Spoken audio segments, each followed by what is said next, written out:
Hello, good morning, good afternoon, good evening, wherever you are in the world. Yes, it is Sunday night and it's time for another live stream. Now, first of all, I hope it is working.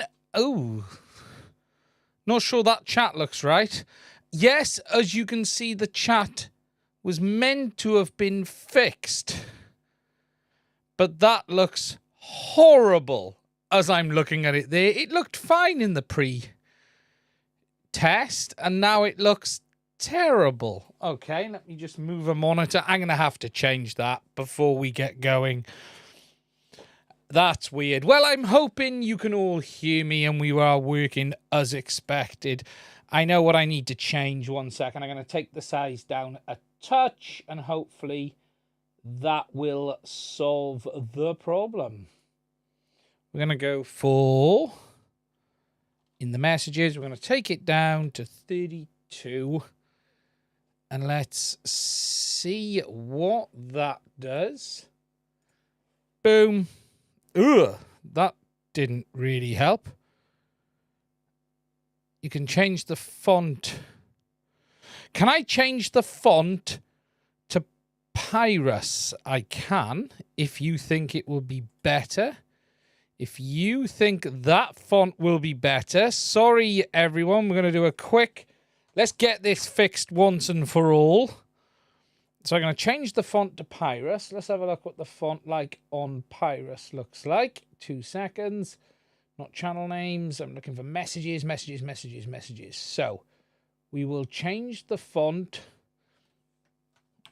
to Pyrus. And let's see how that looks. And then we'll go from there. Oh, it doesn't like that. Sorry, we're going to have to go with... It didn't like that at all.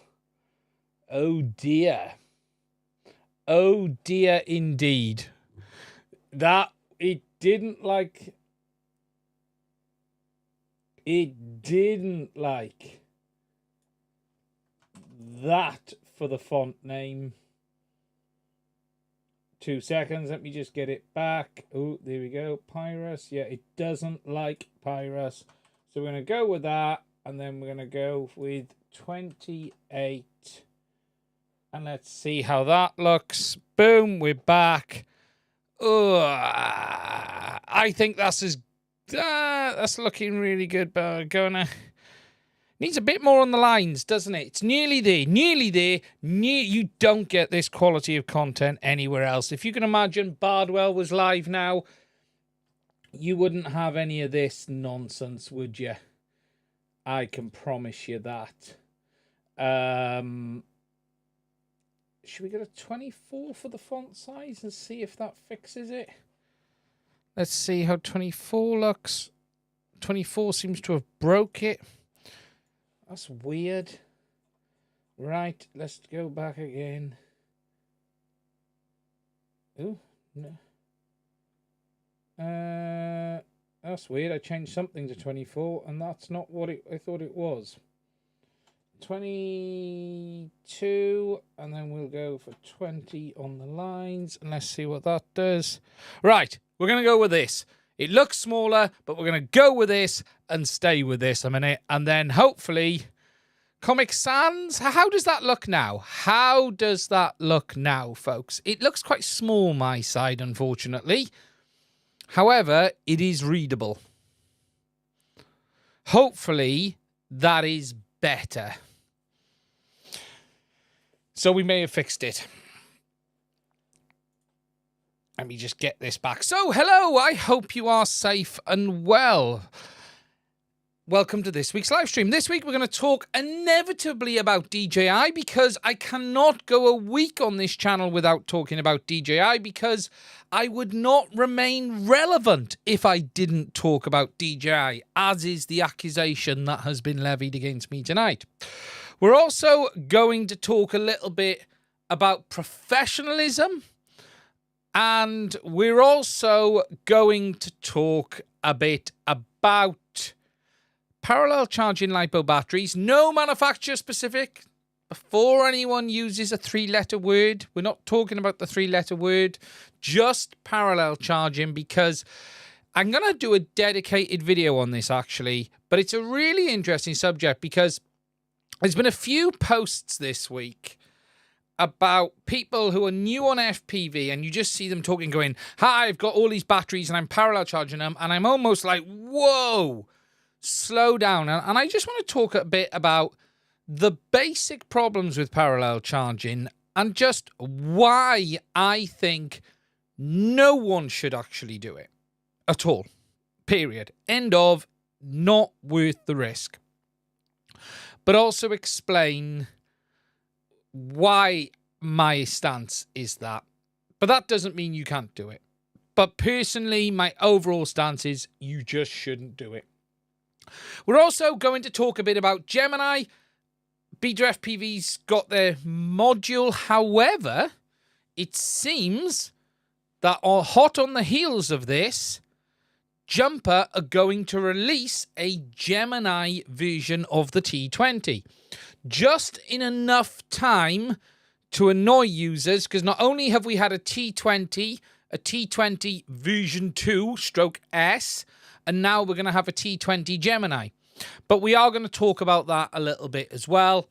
And also it's probably worth mentioning a little bit about manufacturers who keep banging out modified versions of their product every time they do a new production run. And this happens quite a lot in China, and it is frankly very annoying for users. Now, before we get on to it, I'm just waiting for my cup of tea to arrive. I am just going to quickly show you a hint of a video that's going to come tomorrow. And the reason is, I just want to make you jealous. And I want to just show you, and I'm going to go to the overhead for this, a sneak peek of something. And look, this isn't anything magical. Don't worry, you're not going to see a set of FPV goggles. But I will be tomorrow doing a bit of an overview. And clearly, Radio Master have been listening to the stream. We're going to go clean, because they have very kindly sent me one of these to have a look at. And yes, this is the Boxer Max in gold, like I was talking about on this live stream. This radio looks frankly phenomenal, and I am going to put the video up of this on the channel tomorrow. It is, I'm going to tease you. I'm sorry, but I'm going to do it. But man, does this radio look good. That's as much as you're allowed to see. No more. It is stunning. It really is. And just so Brandon Beans has just done I Love Gold. It is a beautiful looking radio. The carbon does look lovely. It's the first one I've actually seen. Yeah, it won't. Full flyer. So slippery. Okay. Interesting. I haven't flown with it yet. I do know what you mean now. I guess the plastics are going to be slightly more slippery, and you don't have the rubber grips on the side because you now have real cow on the sides.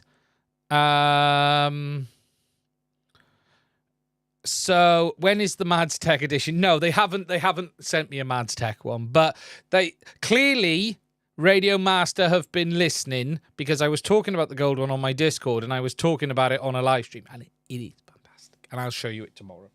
It is beautiful. It's good value as well, actually, when you're talking about a maximum.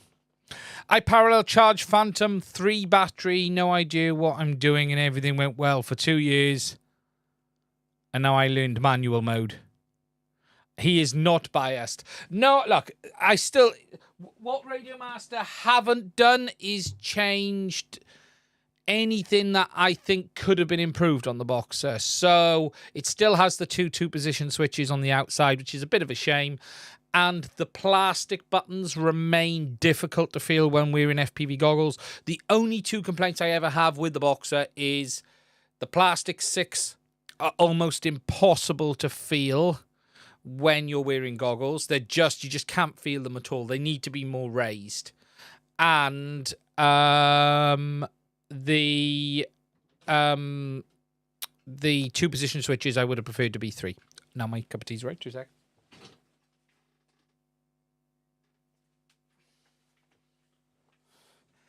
Now, printed letters in the buttons. I wish they were LEDs. Oh, LEDs would be really nice. Can I recommend analog goggles? Can I recommend a set of analog goggles?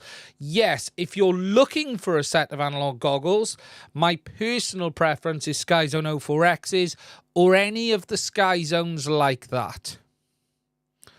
But today, a goggle that I recommend, I'm a bit mixed on this. I have always said in recent times, the HDZero is one for all. But it is a goggle that has come for some users with some frustration. It's a phenomenal goggle, but it is a bit of a ongoing project.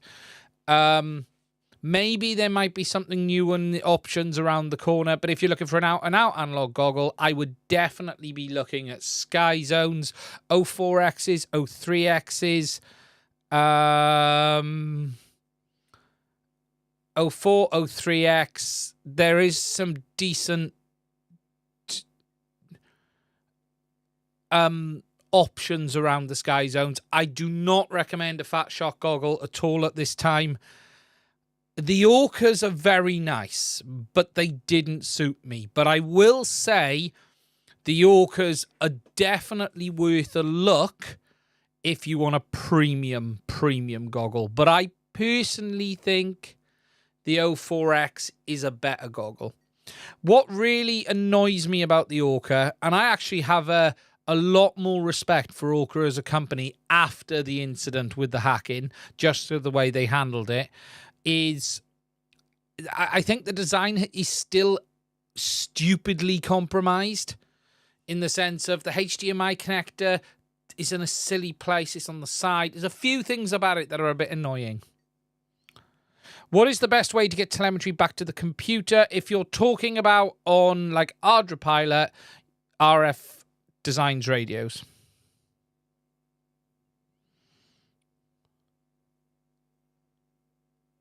Is far behind because my iconic comment is not based on a period later. Ah, right, okay. The chat is a bit delayed tonight, is it? Okay.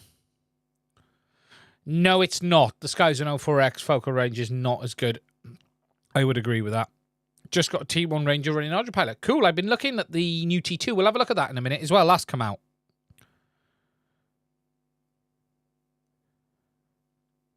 So, good evening, folks. Two position switches suck. Expander says, yeah, they do. I'd have preferred 3s. To be honest, though, for a Betaflight user, two position switches are fine. It's really if you want to fly Ardra Pilot or something like that. You know, on any Betaflight aircraft that I have, I literally have acro and angle mode. That's it. I don't use horizon or anything like that. I only have angle there just in case I want to do something with the aircraft. Something I have no ability to do is fly acro mode visually. It's something I've been meaning to do a lot more practice on, and I just haven't had time. But I have literally close to, other than on whoops in front of me, flying a larger quad on acro mode at a distance that I want to bring it in. I just can't do. Just can't do it. I need angle mode to be able to do it. I can literally fly angle mode regardless of direction from range and figure out which way I'm pointing. I'm used to that even without lights. I can figure out angle, no issues at all. You know what I mean? Rotation, yaw to bring it back. But if I need to lift the goggles for some reason, I need angle mode there. And you need that just in case, you know, someone might disturb you when you're flying or something like that. So I do always have angle mode on a switch, so I can flick the quad into it and just fly it back that way.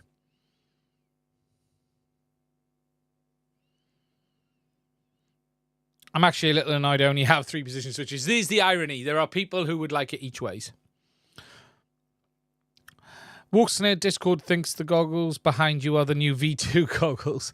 The Walksnail Discord server doesn't like me very much. So here we go. Yes, that box behind me. I did a bit of a troll a few weeks ago, and I did that on purpose because people were asking me questions based on something I can't talk about.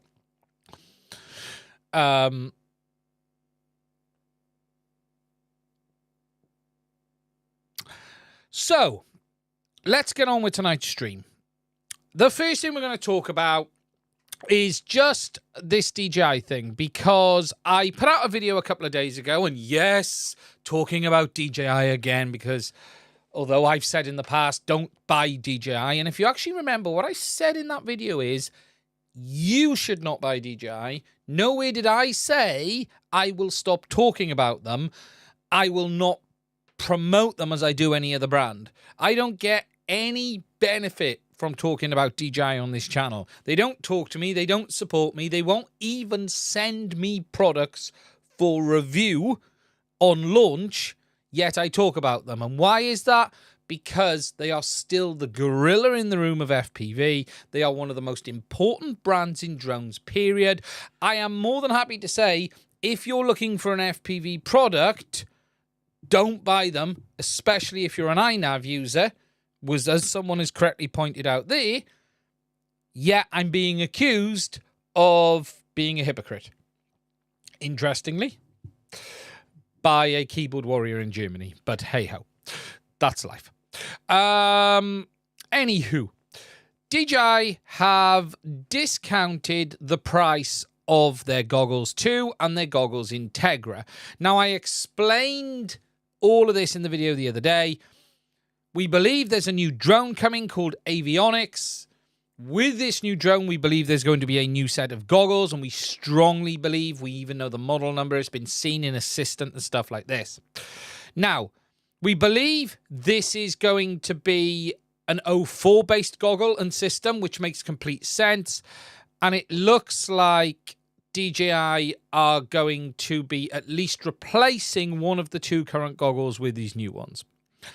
Now, there is a bit more to this, as I explained the other day, because DJI are in the middle of this chipset transition. They're moving from the P1 and the S1 over to the S2. And this may not just be as simple as, oh, we want to push a new product on the market.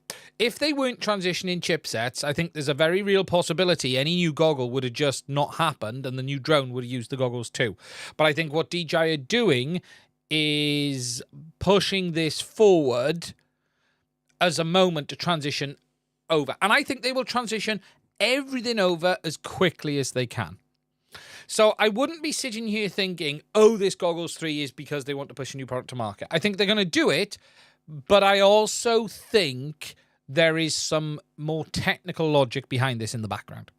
Now, as someone has just said, can't wait to get my price drop on O3 Air unit. I don't think we will.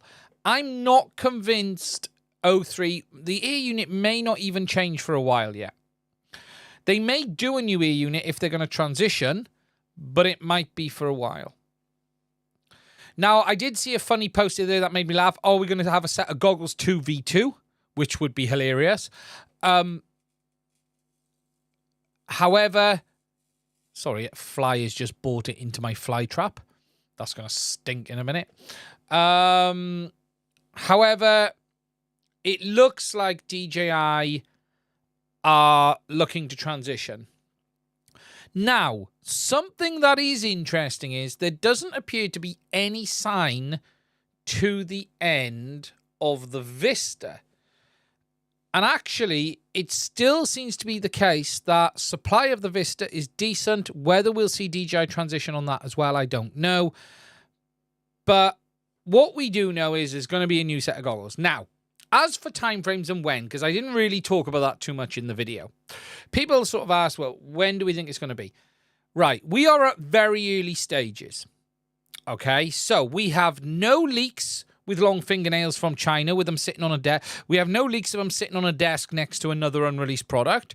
We've not had any field leaks. We've got no boxes or nothing like this. And for those who are new to the way DJI work, you will get a leak, first of all, usually with it in a hand in China with fairly long fingernails, normally a woman's hand, or a lady's hand, I should say.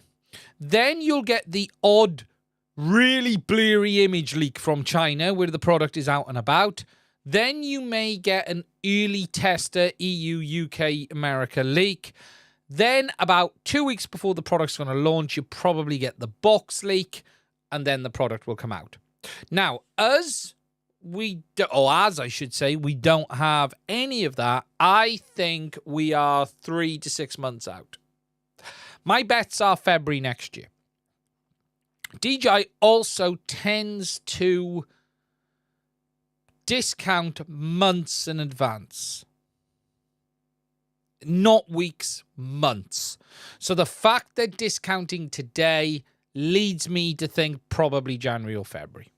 Now, I could be wrong. We don't know. They could do a stealth drop, but I think January or February. Now, what's the real question is, what is this product? Because the product called Avionics. Now, we suspect this is in the FPV realm because it's being released at the same time as the goggles. It's all intertwined. So we believe it's in the FPV realm. We don't know what it is. Is it an Avata 2? Is it something bigger? Is it a new FPV drone? I personally think the FPV drone is dead for DJI. I don't think they're going to do it. But could this be a more professional FPV quad? Because if you think about it, what DJI don't have is a pro cinematic recording FPV quad. You've got the Avata, which is consumer, but they don't have a pro. A DJI Cine Lifter, very possible. Very, very possible. I actually think that is a very real possibility. Inspire 3, no, yeah, but that's a camera drone. It's not an FPV drone. So you've got to take into account the Inspire 3 is a camera drone. I would not be shocked if they did something bigger with either a better camera on board. I don't think DJI will... You can use... Not easily the Inspire 3. No, not with goggles. Sorry, I got an itchy eye. Not easily. I don't think DJI will make another FPV drone like they did. That thing is just too fragile. The support requests on that for them were horrific. Absolutely horrific. Yeah, you can use it with goggles, but it's still not an FPV drone. FPV freestyle, maybe? The bit that makes me want to do a freestyle is, do they really want the support hassle that comes with it? I just don't know. Well, no one knows. We just don't know.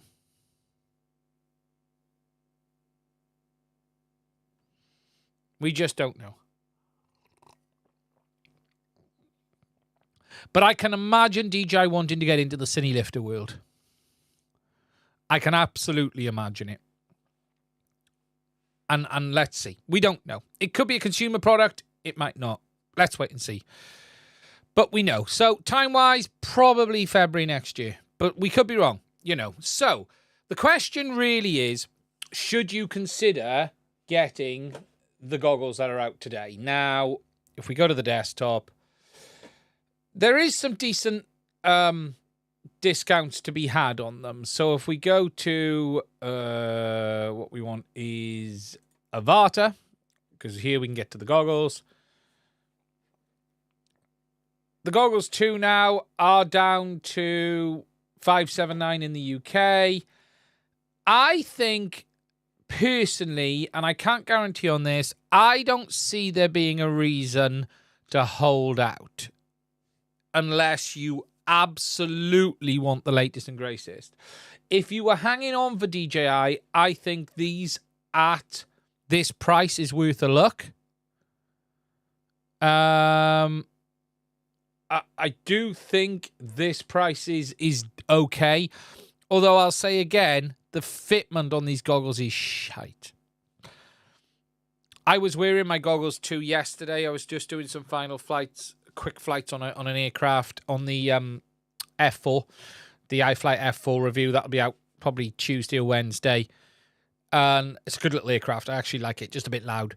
And they're horrible. Genuinely, the fit on the DJI is just horrible. Just horrible. For me, it's just... funny enough, I just couldn't get them right yesterday. I just couldn't get them right. So, but look, I personally don't think there's a reason to hang out. So, it's fogging. Look, I think the Enquiries is worth a look. A very big worth a look. Yeah, see, this is the problem, Scott, though. I don't need thicker. I need to be closer to the lenses, not further away. For me, I need to be closer to the lenses, and that's the problem. And when I go closer, you just lose all the comfort. That's the issue. Some people need to be further away. It's really simple on the goggles, too. If you need to be further away, there are lots of options. iFlight have got options. Race Day Quads, I think, have. There's loads. If you need to be closer to the lenses, you're stuffed because you can get phones that let you go closer. They have the wide mask, the iFlight one, which gets you closer. The narrow one is further away, I think, off the top of my head. I've reviewed both. But the fitment is just horrible. They're not a comfortable goggle. And in fact, they press so much down on the nose.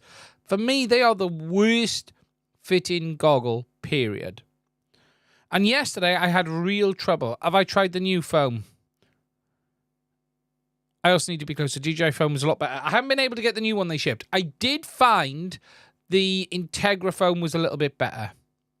Pirate Drone going to get me super close. The best fit for me was the iFlight strip that went around the side. But it's just, they're just such a bad fit, these goggles. Terrible, terrible. What I really need to do is go back to zooming out on the optics. Yeah, if I remember on my review, I said I think it's 10%. No, I haven't tried the newbie drone foam. People are saying the newbie drone foam is pretty good. But is it... like, I've tried 5. I'm not sure how many more. We have big noses. Yes, that don't help. It must have a strange face. You're not as fat as me, Dave.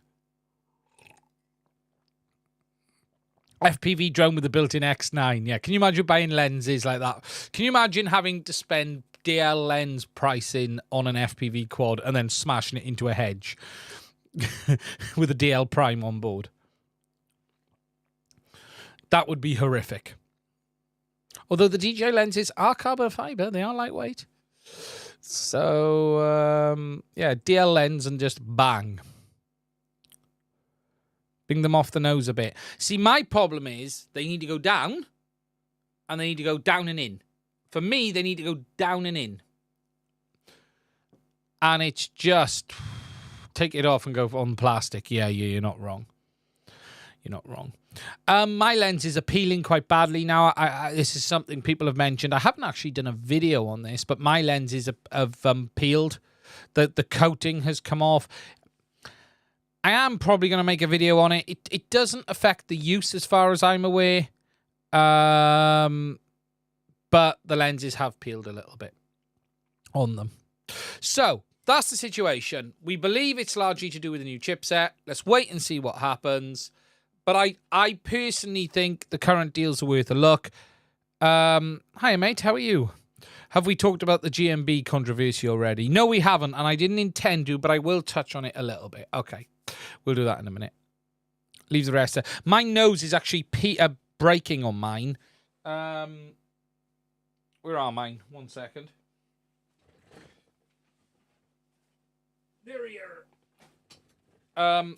Mine is overhead. Put that there. Oh, that looks dark today. Why does that look so dark? 1 second. You need more light. 1 second.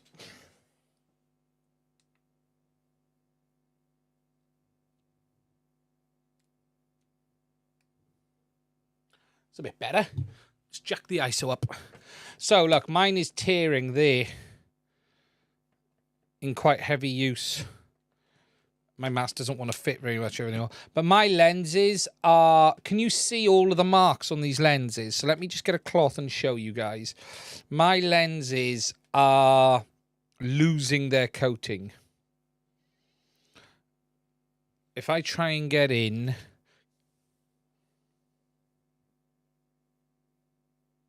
Ooh, there. I don't know how easy this is going to be to show you.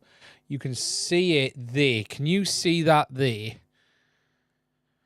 You can see those marks. The lens coating is actually coming off, and it has been reported on a number of people's as well.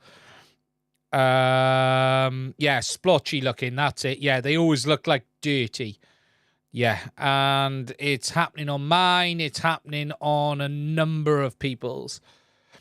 It actually doesn't appear to affect the visuals, but yeah, you can really see it there. I have recently, but not beforehand.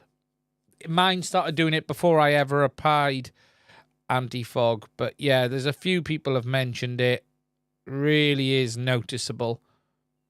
Yours have done exactly the same. It looks like oil or something, but it's not, and it won't wipe off. That's correct. Yeah. Yeah, I have done anti-fog recently, but yeah. Can you see it when you look through the goggles? No, you can't. I can't. I visually don't believe I can see it. Although they were horrendous yesterday. But no, I don't believe it's affecting. No, nothing I've noticed so far. But you can definitely see it's happening down there. Although I do need to check, because I had real trouble with them yesterday. Look, yeah, and it's only on the... Well, I think it's on... Yeah, you are right. It is. Will I suppose clean the rest off? No, it won't. You can't seem to move it. Cut the nose part away and closer to your eyes. Reach out to DJI. Yeah, hanging with bot grinder over Bacon Ninja FPV live. Is Bot here? Hello, Bot. I hope you're well. He commented on one of my Patreon messages the other day. I know how he feels. He knows how I feel. So, yeah, it's a bit annoying, but look, let's see.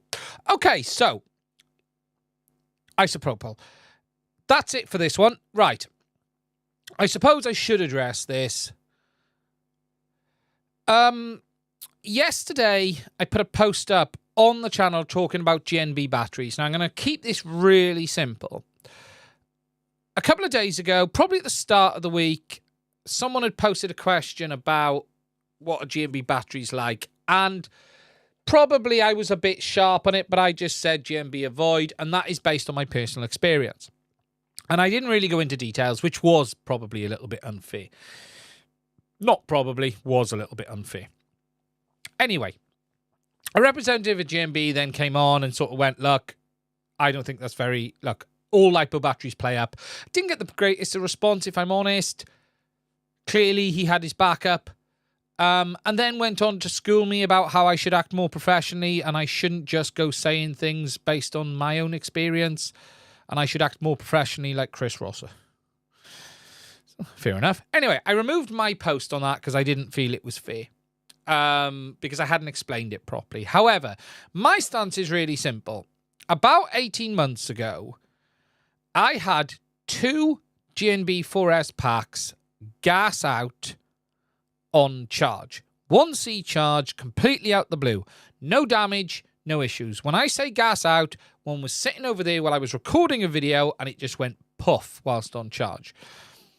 As I had 2 go, That, for me, is a complete red line. I investigated it. I couldn't find nothing wrong with the charger. I have used that charger extensively since. They were single charge, 1C. Everything was correct. And just out the blue, 2 from the same batch, nonetheless, just gassed out. I bought them at the same time. It is. So for me, that's really simple. I can't find any other reason. I am not going to mess about with batteries. So what I clearly have just said to myself is this: avoid GNB. When it comes to something going on fire, I have a very black and white policy. Now, I am not stupid. I know LiPo batteries can go up. I have had batteries swell through misuse. I've had batteries do all sorts of stuff. No, it wasn't a Toolkit RC. That one wasn't. I have loads of batteries. We all get a battery go silly now and again. I've damaged loads. Look, it always happens. However, in this case, out the blue, 2 went weird. So for me, it's a real clear, easy stance. I can't trust that right now based on my experience. So I have just decided I just don't trust GNB batteries a minute. That's how it is. Now, just to be crystal clear, I actually have about 12 GNB 1 and 2S packs that I bought this year. I didn't have a choice because I couldn't get any of the batteries in the UK, and I'll talk a bit about that in a minute. And I bought them to finish a review on some 1 and 2S quads. As a result of that, they have been absolutely fine. They haven't had a great deal of use, but of the use they've had, they've worked fine. 0 complaints, no problems. Everyone's happy. Okay. But I still have a very black and white stance because I don't know why those 2 packs went up. Could it have happened to any other brand? Yes. But the reality is it hasn't. I have charged so many batteries, and when a battery just randomly goes up for no good reason, for me, that's a problem. And I've just said to myself, I don't trust it now. I'm sorry, but I don't. Okay? Now, my stance is really straightforward on this. I am not saying I wouldn't review their batteries. I'm not saying if I was doing battery testing, I would treat them any different to others. I wouldn't. What I'm saying is, I am a consumer. I bought batteries. Of those batteries I bought, a number of them went bad in a very horrible way. As a consumer, I've lost faith in that brand. Really that simple. Now, what would have been really good to see would have been that brand, rather than question my integrity and question my ethics and behavior, saying things like, as someone with influence, you shouldn't say things like that. What would have been better is if they'd have said, hey, we've seen your post. We're really shocked to have seen you say that. Clearly, you've had a bad experience with our product.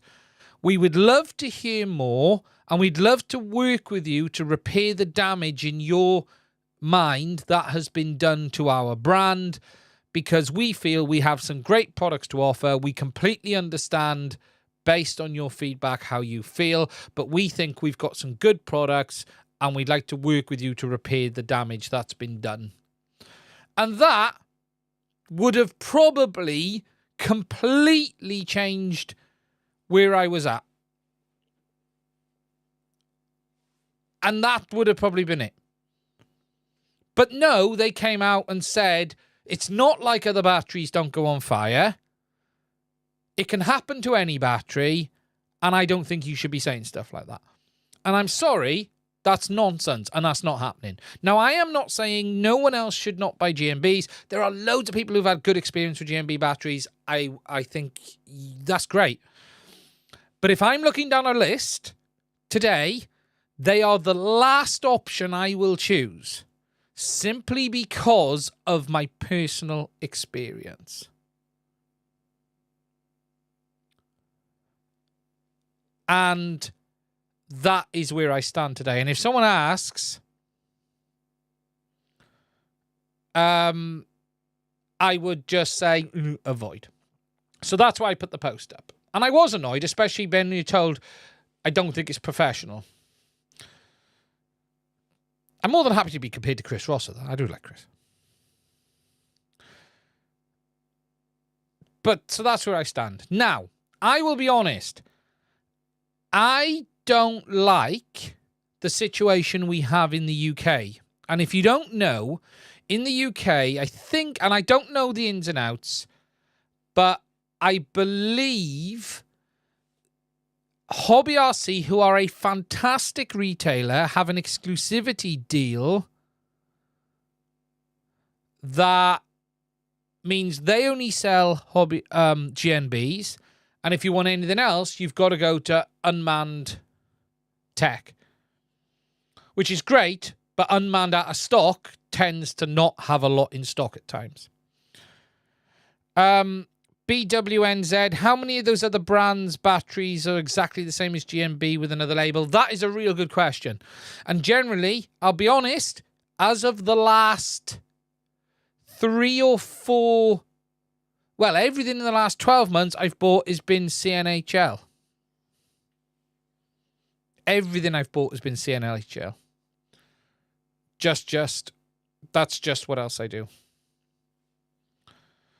If I haven't been able to get them, I tell you what, I did try, and these could be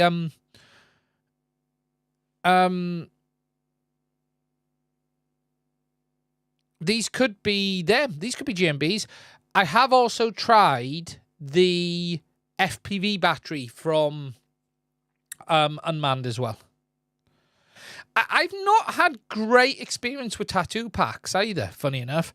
I've got a few Tattoo 4S's, and they sagged really bad. Really bad. But yeah, CNHL Blacks, that's literally that is what I aim for.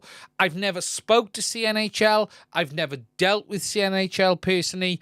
I am a consumer when it comes to batteries, and everything I use now is basically CNHL. Apart from some probably 7-year-old zippy batteries that I use on my goggles. I still have a few zippies. Anyone remember these?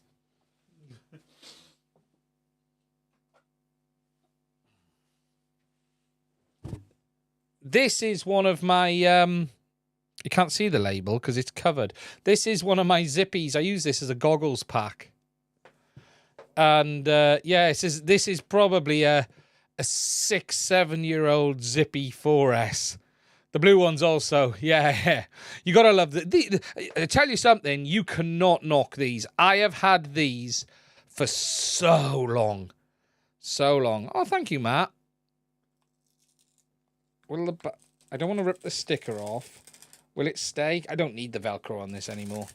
Yay, zippy.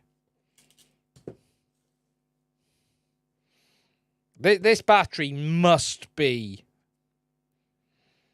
when you used to get batteries from Hobby King. Yeah, Tattoo R-Line are the bomb. They've been taking so much abuse. They're bloody dear batteries, though, aren't they? It's just... Call that Velcro stuck, didn't it, huh? Look at that. Zippy Compact. I've had them a while.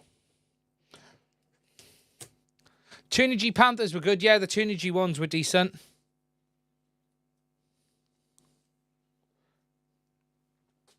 But yeah, this is one of my... I just can't kill this battery. I have literally discharged this battery to like 2 volts a cell and it still comes back. I don't know what the installation resistance is on it. I haven't actually looked. I haven't found the tattoos very good, but I haven't tried the R-Lines. The R-Line's quite expensive. So look, that's my stance. I personally have nothing against GMB as a band. I'm a bit disappointed in the way they reacted, which then pushes me to be childish as well, but that's how the person I am, and that will be what it will be. There are thousands of people who've had great experience with GMB batteries. I think that's fantastic. Personally, at the moment, the way I feel, and look, if I use 100 of them and I don't have any problems, or I get some good ones, but I can't get that out of my head. They nearly burnt this building to the ground. Out the blue. And that takes a bit of repairing in my soul. I got some pizzas, Ram. What are my favourite on the market at the moment? Tends to be CNHLs. I try to go for CNHLs, although I've had CNHLs fail. I had a brand new batch of 5 4S ones, and one of them died. But I got it replaced. It didn't die badly, it just died. One of the cells gave up very quickly out the blue, and the pack puffed up in like a week. And they replaced it, and it was absolutely fine. Didn't go on fire. I had to dispose of it. In fact, I couldn't even get it to go on fire when I tried to. For some long range, 60 CGMBs are tough to beat. They probably could be. I have actually got some other GMB packs I bought at the same time, which have been fine. I have stacks of 6S CHNLs right here. Maybe 18 or so. Yeah. Good batteries. CNHL, which colour is best? The blacks is what I tend to go for. So, no. Cool. Okay. I just realized Stephen's here. I just realised Stephen. Hello, Steve. I've just clicked. We need to meet up. For those who don't know, and I'm going to embarrass the man now, Stephen Cleary is an amazing photographer in South Wales, videographer as well. I generally had the privilege of seeing him about 3 years ago. I think it's definitely pre-COVID. Do a speech at Carmarthen Cameras, who's a great camera dealer down by me. I get not all of my gear from them. They're good guys, but I do source some elsewhere just because of I do. Just for ease of, if I don't want to go to Carmarthen, I'll get something posted out. But they're very good down there. But Stephen's an amazing, and I mean an amazing guy. His photography is just phenomenal. Really is. Yeah, the guys down there. I haven't seen Trish for ages. Trish for a while. But yeah, I do. I've bought a lot of gear over the years from Carmarthen Cameras. That came from Carmarthen Cameras. That came from Carmarthen Cameras. The G9, the GH5. There's quite a few that have come from Carmarthen Cameras. But yeah, it's a thing. Right. The next, I'm going to go clean. Let's go clean. I'm going to have a sip of tea first. We're going to go clean and a sip of tea.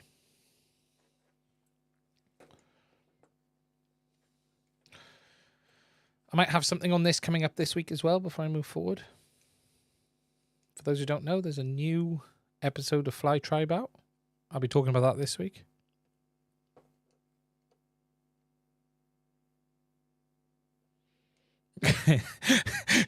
I like Spirit's reply. The responses are reasonable. They basically said, be more scientific. How can you be when they spontaneously combust? I love that. Race day packs are made by, and like I've tried the FPV battery from, and they could be theirs. I don't know, and they've been okay. They've been great. They're very small though for their size. Anyway, let's get off this. I want to talk a bit about parallel charging. Now, I don't want to teach anyone to suck eggs or anything like that, but I want to just go over some of my thoughts and opinions on parallel charging. I'm going to explain a little bit about what it actually is, first of all. Now, that'll bore some of you. I'll try not to go too long on that. But I also want to explain why I think you should avoid this at all cost. Now, for those who don't know what parallel charging is, if we go to the overhead, we're going to take 2 LiPo batteries. So a LiPo battery consists of a number of cells. These are 4S's. They are in series. The S obviously stands for series. And what they do is link the cells up one at a time. 1, 2, 3, 4. We have the total pack voltage on our XT30, and then we have our balance port, which has each of the individual cells. Now, parallel charging is the process of basically taking 2 batteries and linking everything together. So what you're doing is linking the main DCs together, and you're linking the balance ports together. So instead of a pack like this being 4 in series and 1 in parallel, what you're then basically turning this into is a battery which is 4S, 2 parallel. So 4 in series, 2 in parallel. And that's what you're basically turning this into. Now, there's actually a good image of this on Get FPV's website, which basically shows you here the process. What you're doing is linking up all of the main outputs and all of the individual cells to create, in essence, a larger pack is what you're doing than the size of your original pack is. Now, this in itself is absolutely perfectly normal. We do this every day when building battery packs. If you take a battery pack in your car now, if you've got a modern EV, either PHEV or a full EV, it'll have many cells linked together to create large packs. You could have 10 in series, 100 in parallel, whatever it is. We link battery packs together all of the time. The process of putting batteries in parallel is not particularly unusual. The part, though, that affects us is the fact that these batteries don't remain in that configuration all of the time. So when we take a LiPo, we may charge these singly, okay, for a period of time, and then we may decide to put them together and charge them with the parallel board like this for a period of time. And what you get is a situation where the batteries are not in a state of equilibrium. The first thing you have to have when you're parallel charging batteries is that they are both the same voltage. There is an open debate on how much variance that voltage can have or be.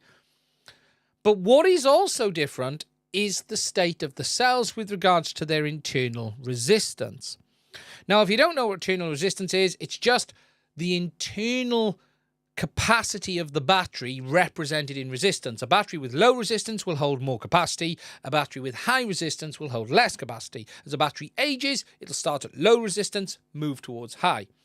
And what happens over time is the batteries move away from being the same. Each cell has its own resistance, each battery. Now, when you have a battery like this, which is singular like this, in theory, as long as they're looked after well, the internal resistance should largely track. Each of the cells roughly the same. But the problem is, what parallel charging is doing is you're bringing two completely separately behaved cells over time from a charge and discharge point of view, and you're putting them together to charge. Now, there are a number of risks here. And if we look at a charging board, and if we go to the overhead, zoom out a little bit, the first bit of risk to understand is there is no form of safety in these batteries or in this charging board. Now, this is a very basic parallel charging board, but there are others out there that you can get that do have things like fuses on board. If we go to the desktop, there are some fairly big ones out there. There's this one from HDZero, which has lots of fuses on. No, I don't want notifications. You can see these here. I'm trying to get the image bigger. There you go. You can see that there's lots of fuses on this one. It's got some safety down here with resistors, and it's got a voltage readout. All of this looks great, right? It protects nothing. No amount of fuses, no amount of any of this will stop a bad thing happening. What it may do is stop an instant reaction, but what it's not going to do is stop a total meltdown if you get either thermal runaway or another problem.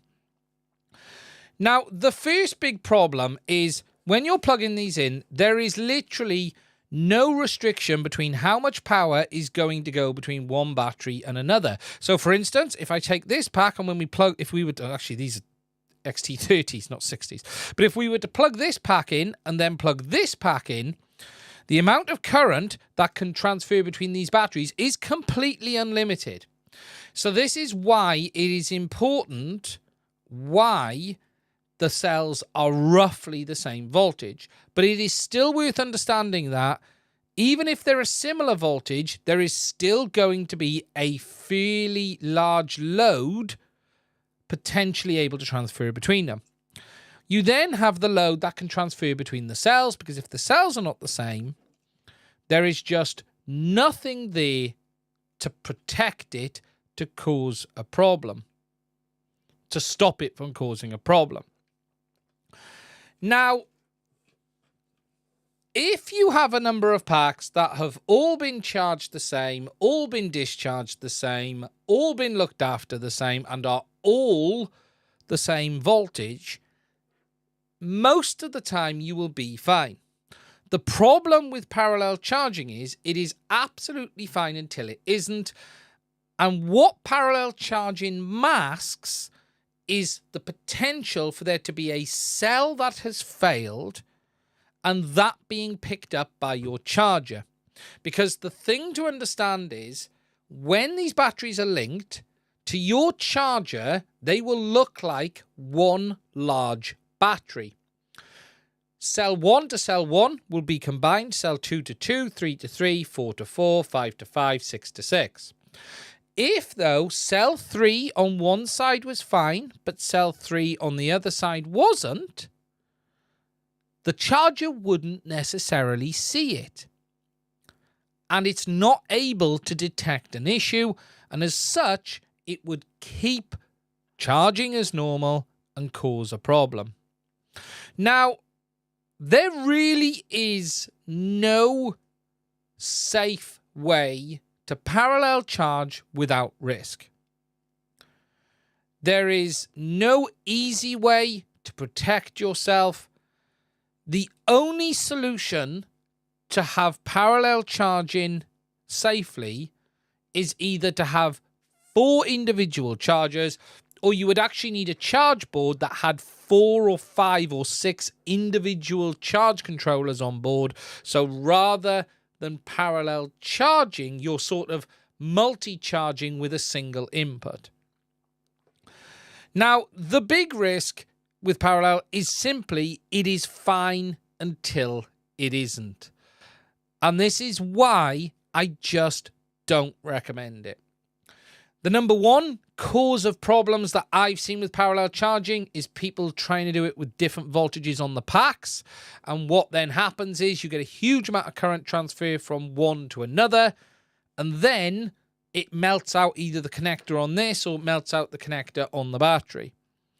The more hidden issues is a cell that goes down and you don't see it and the charger doesn't see it. And you then get a pack that goes into runaway and it can cause a horrible fire. Now, as a result of this, I personally don't recommend anyone parallel charges. There is no way that I can say it is safer to do with any other battery board. The fuses, the poly fuses, none of that will help you if there is a real problem. And the risk of a real problem is why I just don't recommend anyone does it. And that's my personal stance. And I actually do parallel charge now and again. I do it. If you're someone that is doing it, the number one thing you got to do is check your batteries before plugging them in. Do not put it in with more than probably 0.5 of a volt difference. Watch the way you plug the balance port in. It is so easy on these, right, to get the balance plug in the wrong way round. If you look at this board, right, I can put that balance plug in that way, but I can also force it in that way if I'm not paying attention. So you really do need to be careful plugging the balance port in. And more than anything, making sure that the batteries are the same voltage. But what you're going to struggle to do is make sure that they are all the same installation resistance and that they are not going to do something dull. And that's the bit you just can't predict. It's fine until it's not. The risk is just exponentially higher parallel charging.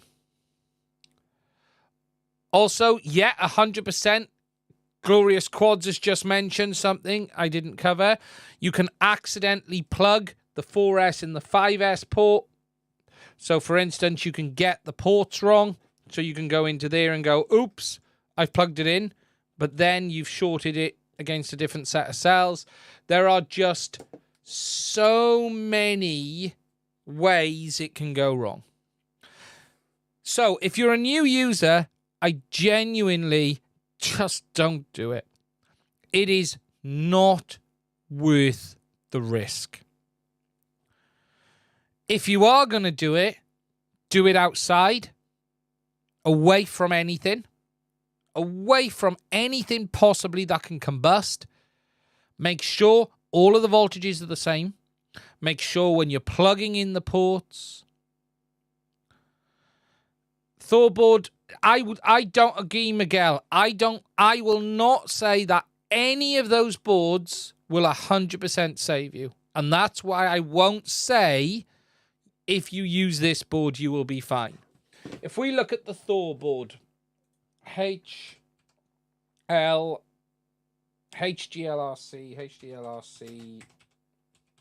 the HDLRC Thor, right? So that's the board we were looking for earlier. One of the boards we were looking at earlier. Right? Okay, so this board here. Cell count 2 to success, charge protection. So let's look at the board. So the risks still remain. You can misplug the battery in.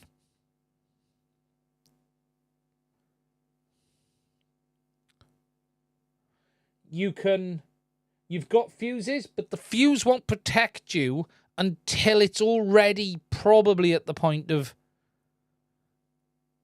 internal resistance, not insulation. Sorry, if I've said insulation resistance, I apologize. I mean internal resistance.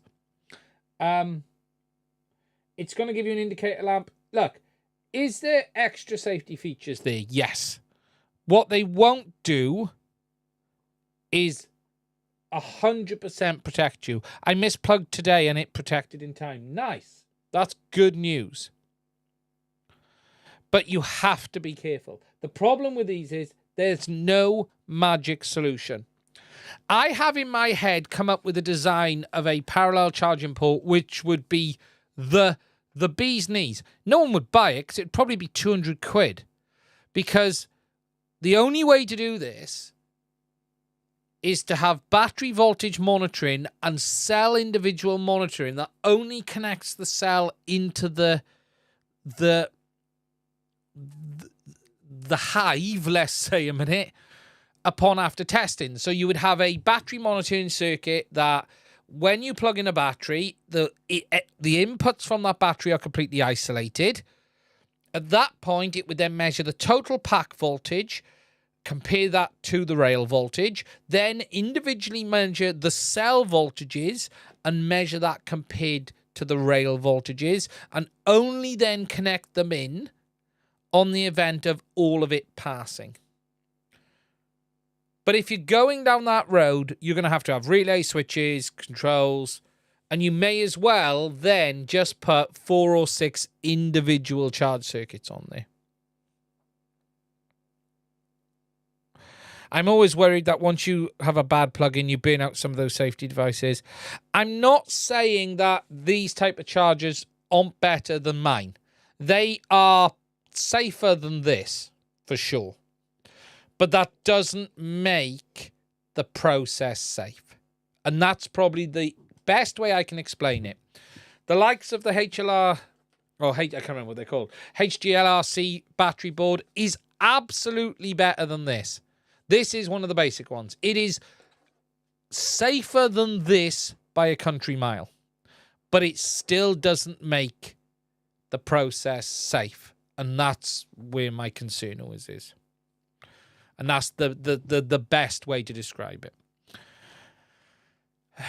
And the only real solution is multiple chargers. You know, it's buying a 4-way parallel for 30 quid when you can buy a 4-way charger for 50. Yeah, and that's the problem. You know, you're much better with a 4-way charger. You can get plenty of 4-ways. I actually have been going multiplexer or something on an Arduino. That's what I was thinking, AVIs. Yeah, multiplexer on an Arduino with FETs that connect in parallel, measuring, can maybe use a digital chip to switch it. Yeah, that's what I was thinking. An Arduino that cycles through all of the ports and checks and then periodically would disconnect the battery from the rail whilst charging, test it, and then reconnect it back into the rail.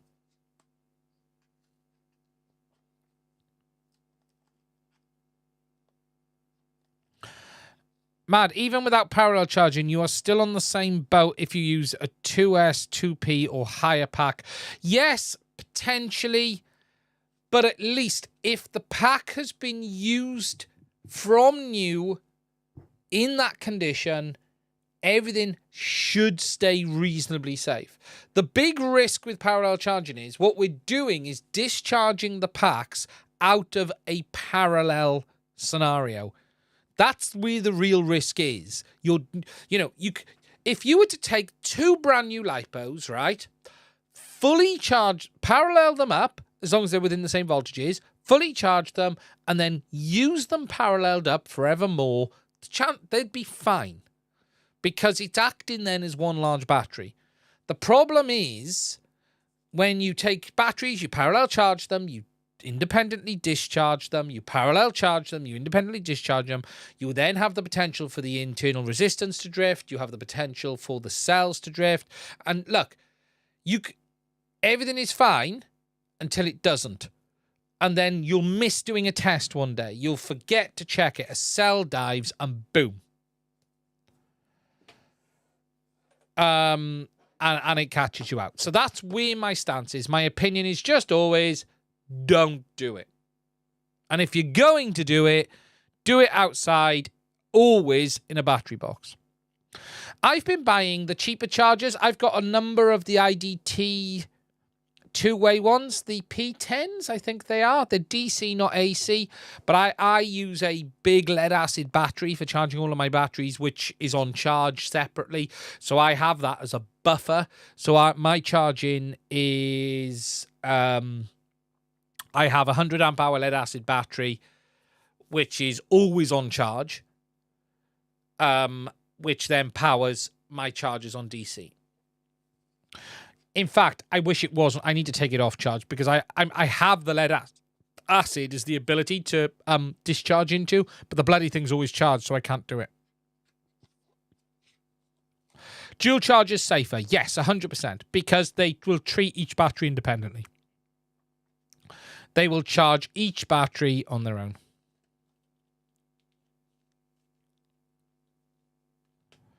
Yeah, they can shift. They can shift. And look, let me be honest. 99% of the problems with parallel charging comes from a user. But it's the day you forget to check the cells. So you're in front of the charger and I need to check the cells. Where's my LiPo checker? I don't know where it is. It'll be fine. Until it's not. If you completely tested every battery before parallel charging in every way, so you checked voltages, you checked the main, everything, the chances are you'd probably be okay. The problem is, it's when you miss something, you forget something, you don't do it because you're in a rush, and that's the problem. Yeah, just buy multiple chargers. Get two of the Toolkit RC ones. Yeah, Toolkit RC, okay. Quality issues has been an issue on Toolkit RC. I think, actually, am I allowed to say that?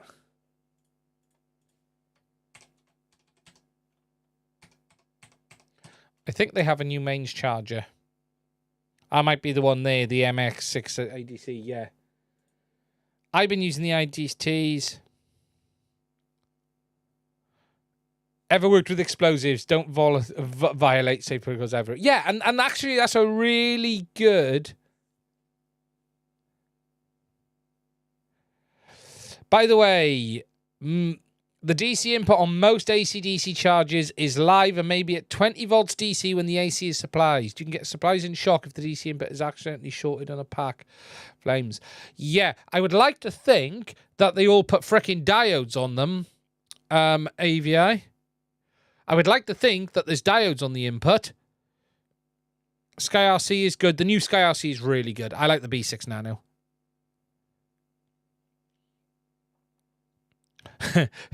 I am not going to repeat that comment, Expander. Wow.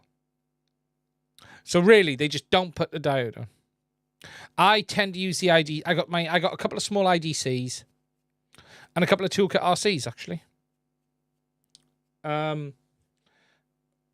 But they do have MD6AC. This is a big parallel one. I might get one of these in to review. It looks a nice charger. DC and AC input. Yeah, that looks nice. Although I don't really need an AC charger. HOTA F6. Nice. Was it HOTA who reached out to me? I have been slowing down the reviews slightly. No, it wasn't HOTA.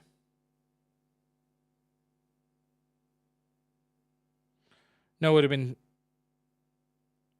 Toolkit. Yeah, it was Toolkit. iCharger. Handling explosives.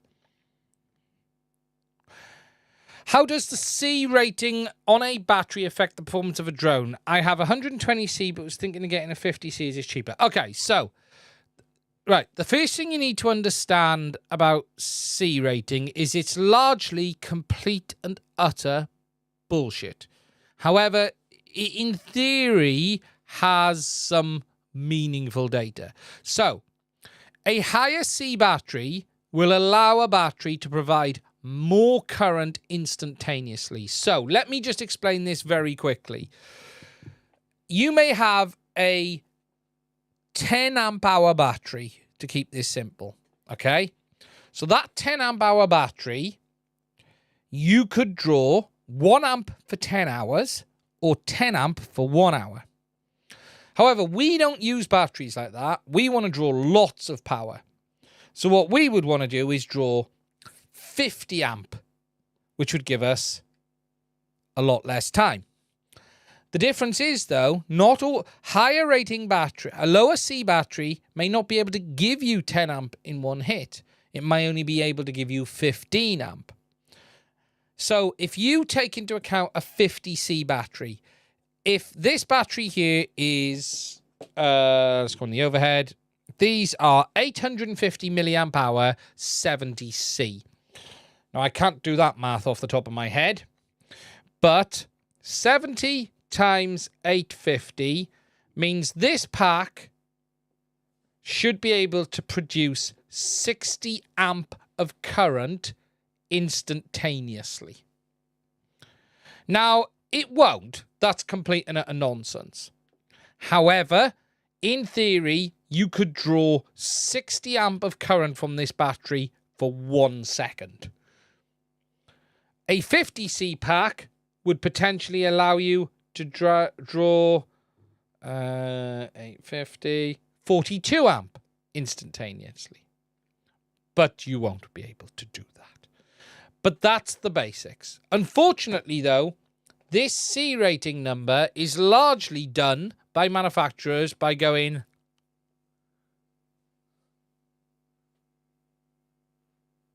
40C.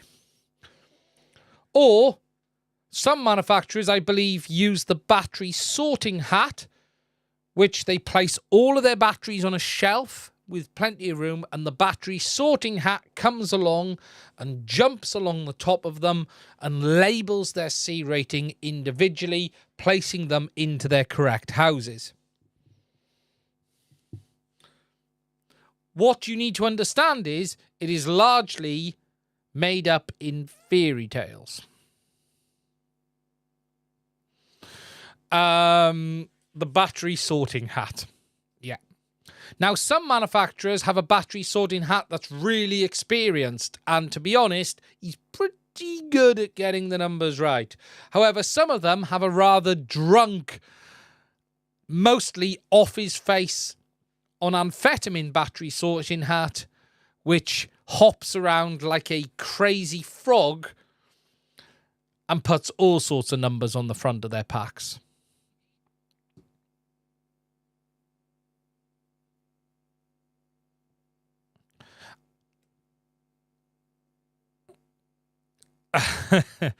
Hufflepuff, yes. Like, there's some math behind it, I guess. Basically, I would guess they don't bin them. Someone just said, I thought they put them in sales and quality. I wouldn't have guessed they'd bin them. Binning them, but if you don't know what binning is a process of testing and, depending on quality, put them in different bins. I would guess the C rating is largely based on math of the makeup of the cells. So some of the, the amount of gel, the thickness of the internal materials, and some stuff like that. And then they'll test that manufactured outcome and use that as their baseline. But then you will have pack-to-pack variants and things like that. Yeah, you definitely see some bigger packs. So whether they have thicker materials inside. Because remember, a LiPo battery is lots of folded layers. So they may put more layers in. They do, there's many ways to skin a cat. But yeah, oversizing is a cheat. So if you had to test battery pack C rating, would it be measure of a low resistance, high C rating? So really, to test C, you would have to, what you'd have to decide is what your measure point is. So this pack is 70C. So in theory, this pack can do 60 amp for 1 second. And it should be able to do 60 amp. Would it be 1 second? 60 amp and not go on fire. It would be the first pass. Ideally, it should be able to provide its C rating without going on fire. That is probably the baseline.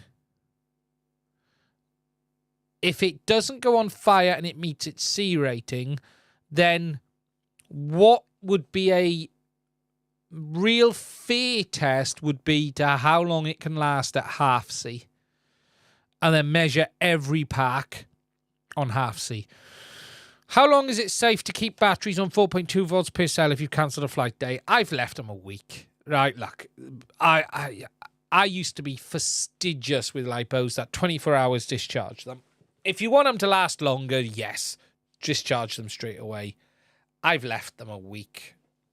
They'll sag a bit after that. What you usually need to do, though, is if you do leave them a week, you don't want to fly them, you want to discharge them. The class of, instead of internal measure, or whatever they put on the label. Of the class of, yeah, and that's it. What about HV LiPos? Yeah, look, they allow a bit more voltage in it. There is an argument to be said, how many HV LiPos are just packs being overcharged? Yeah, the drunken off his face on methamphetamine sorting hat. What's the most effective way to discharge a LiPo that doesn't take hours? Into another battery. That's why I have a big lead acid. I have a lead acid so I can push into it. And then I would draw at like 5 amp.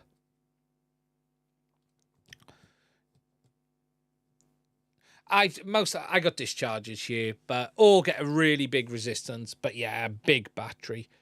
What I use a charger with a regenerative discharge. So most chargers have a regen discharge mode.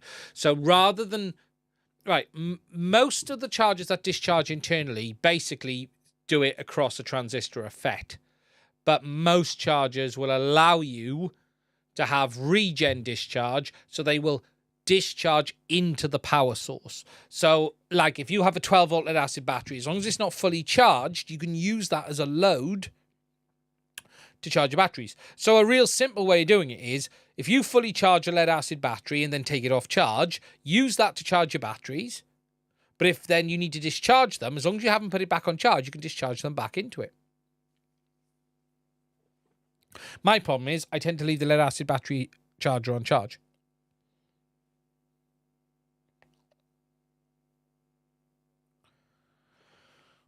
Okay, so that's the thing on batteries. If you guys have any questions, please do put them in the chat. I'm going to take a quick drink.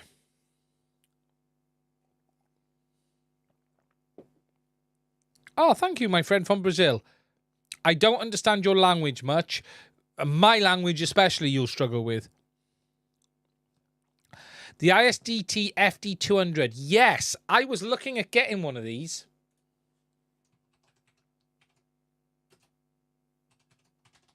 Actually. Yeah, I was looking at getting one of these. If you don't know what it is a bloody big lipo discharger. 75 quid.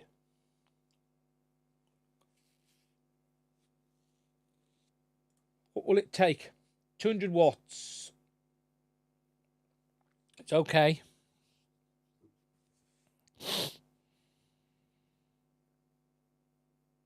And that is tea. Very cold tea is what's left of that. Ugh. Yeah, I need to stop drinking that now. I have one. It's very good.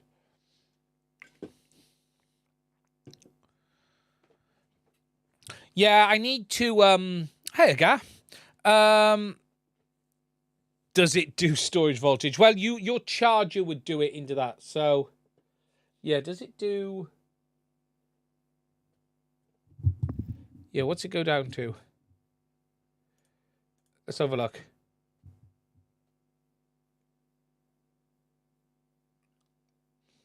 It's got a Bluetooth app as well. Discharge current and terminal voltage wirelessly. Yeah, you can set the voltage. Wow.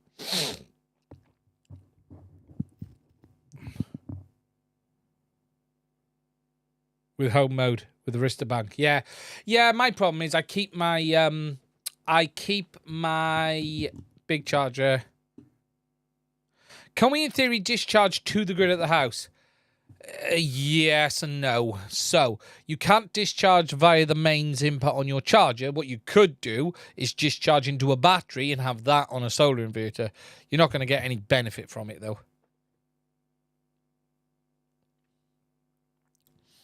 What I have also been discharging into is my portable power stations.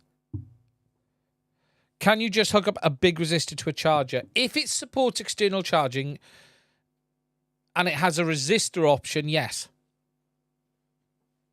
Some of them do. Light bulb, yeah, light bulb will do it. You just want some current. I'm going to drink Pepsi Max now.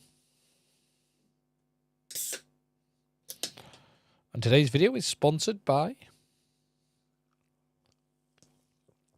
I got rid of it. I used to have, and there are people on RC groups who will attest to this, I used to have a glass jar with a custom wire-wound resistor full of heating oil. In this workshop, I'm sure it's on a video somewhere on this channel from the old days. It used to smoke.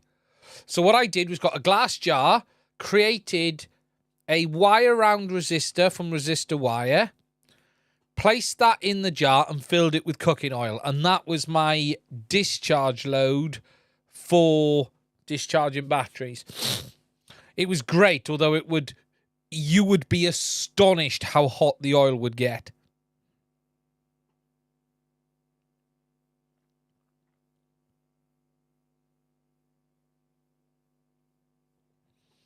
Dummy oil and paint can. Yes. Yeah, go. We used to have them. I might get one of these ISDT dischargers in, you know. I like the look of one of them. My finger is twitching, lol.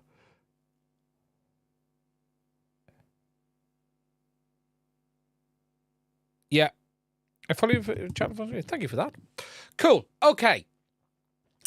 Now, the next things we're going to talk about, just a couple of quick little things, actually, before we go on to the Q&A.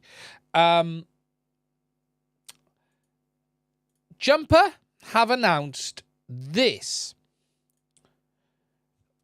They are seemingly going to be releasing a T20, which they're saying is 2 times more reliable. Right? Let me just get my mouse in the right place a minute. I'm not in the right place either. There we go. 2 times more reliable with the Express ELRS logo. Now, it looks like it's going to be Gemini based because they've actually put in it Express ELRS Gemini Jumper RC in the tags. So it looks like they're going to release a Gemini version of the T20. Now, this will be the second manufacturer to release a Gemini-based product. Obviously, we have had Beta FPV with their first Super G Nano. Still don't have one. I'm waiting for them to come to the UK in stock, but I just haven't seen them anywhere. So I'm going to have to order one from China. I'm going to have to do that this week. I've been waiting to see if they ended up at any UK dealers just so I could get one in. But haven't seen it, so I'm going to have to order one from China and get one of these in. But it looks like we're going to see a T20 with Gemini built in, and it makes you wonder, yes, the double transmission thing, and it does make you wonder if we're going to see something from someone else. Radio Master, perhaps? I don't know. But it does look like it's coming. Now, I do intend to do a full video on this at some point, and I'm going to go into quite a bit more depth on Gemini, and I'm going to show you it on the spectrum analyzer and stuff. So if you're interested in seeing that, please do make sure you are subscribed.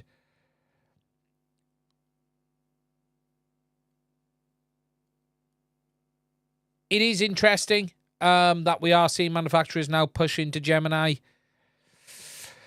I think it's an amazing idea, but I don't think it's needed everywhere. Currently, the Walksnail VRX on the HDZero. I want to get the new rumored goggle. Am I able to talk about it yet? I don't know what you're talking about. I'm not allowed to talk about any unreleased products.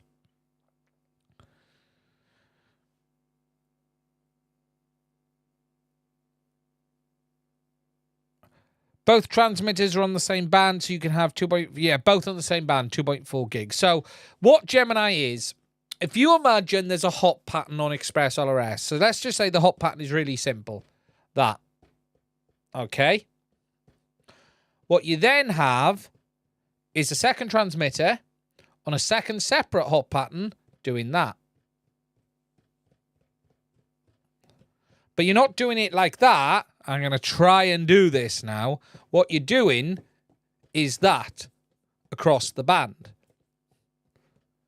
And the reason you do this is as follows.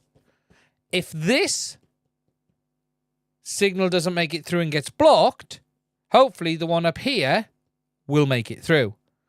And that is the very basics of what Gemini is doing. So really, normally on Express ELRS, you just have one carrier doing this very, very fast. Now, depending on the mode, Express ELRS actually transmits sometimes 2, 3, 4 packets on the same frequency before hopping.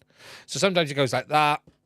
Express, it's a bit complicated, but like that, like that, like that, like that. It doesn't hop every packet, Express ELRS, depending on the mode you're in. Sometimes it does 2, 3, 4, and then hops. But the idea is 2 independent with their own independent hop patterns, and they're just constantly doing this. So the idea is if suddenly a piece of interference appears here, that packet will make it through. Or suddenly a piece of interference appears here, that packet will make it through. And that is the theory. They hop completely independently of each other, never overlapping in the sense of they shouldn't ever be on the same frequency at the same time. And what you're then doing is that. It's really, really, in theory, simple, but isn't. And that's the very basics of it. But the real benefit is it in congested areas.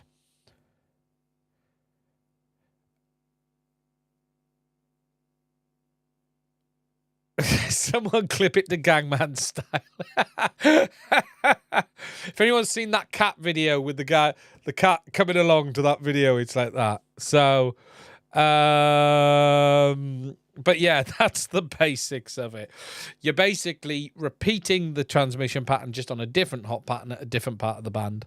And in theory, what you want is the one, when one's at the bottom of the band, you want the other one at the top of the band. You want them to completely be apart. Still laughing. Cheers. Yeah, that's going to end up in a clip.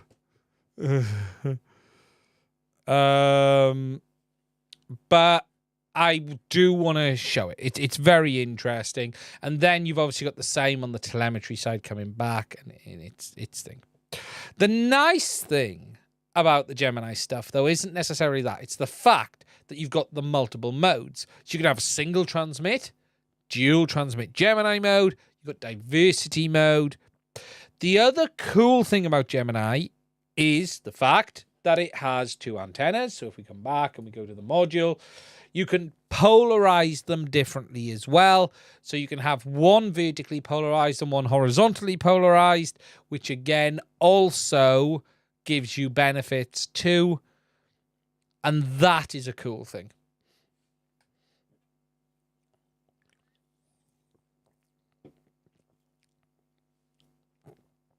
How congested does an area have to be with Gemini would allow a ride, but with normal ELRS won't?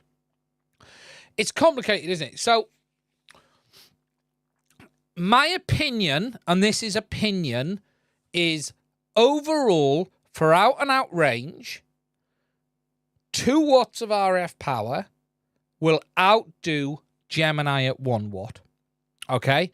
So, if you think about it, or let's just keep the numbers lower, 500 milliwatts on Gemini, 1 watt on normal single transmitting will outdo range-wise Gemini at half the power.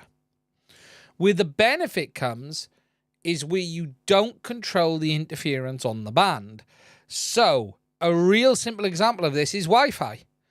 You may be fine where you are, but if you're flying long range and then you enter an area of where there is localized Wi-Fi devices, one part of your band may now be completely obscure.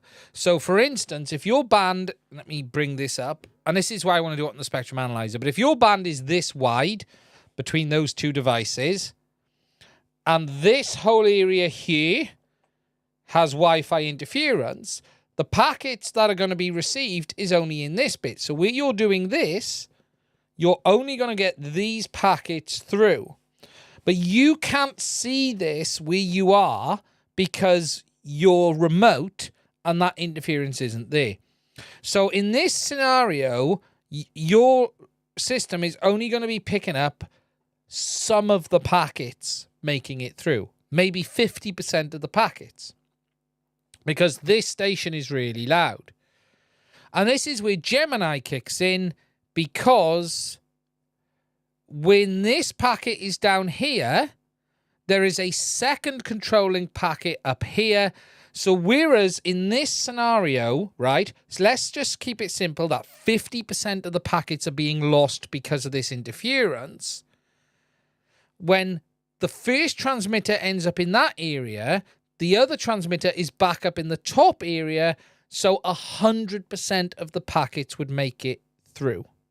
It's not diversity as such. It's sending everything twice, but giving it another chance of being picked up. Now, if you knew there was interference here and you had the ability just to say to your transmitter, whoa, there's noise here, send all the packets in this space here instead, that would literally be the same outcome as Gemini. But we don't have the technology to do that. What we don't have is dynamic listening of the band, LBT, listen before talk exists, but full dynamic listening of the band to say, oh, there's noise there, don't go in that area. So what we do instead is a brute force method, and Gemini really in many ways is brute force, which is send every packet twice, on a separate hot pattern and a different part of the band. So if one doesn't make it through, there's a very good chance the other one will. And that is the basics of it. You could achieve lots of other things without doubling up on the power. You know, there is downsides to Gemini. Gemini uses twice as much power because it's twice as much transmission. If you really, really wanted to be clever about it, you would listen to the band and dynamically adjust the area you're in real time to keep your transmission packets where you need them. But that's really hard. That is like really, really hard. And that's what it is. Just thinking that if 50% of the band is jacked, you're a long way towards having potential issues, even with dual transmission. Yeah, exactly. But the 50% is the easiest way to explain it. And that is the benefit. However, at the end of the day, if you wanted full longest range, more power will always trump. Dual band is interesting. The problem is the switch in packet rate. So you would need to limit potentially users to 150 hertz or 50 hertz in 2.4 gigs. Because remember, if you're doing it in two bands, you've got different packet rates. And that's where it would get complicated. Now, could you, and I don't know how this would feel to the user, but could you have it that you had, say, 250 hertz on 2.4 and 50 hertz on 800? And this is actually, the dual band is sort of, I think actually that's what, no,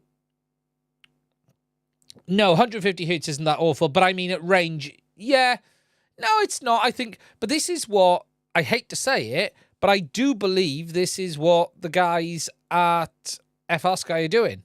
Is this not what their new system is doing? And I can't remember what it's called. I'm going to get pasted for talking about FrSky.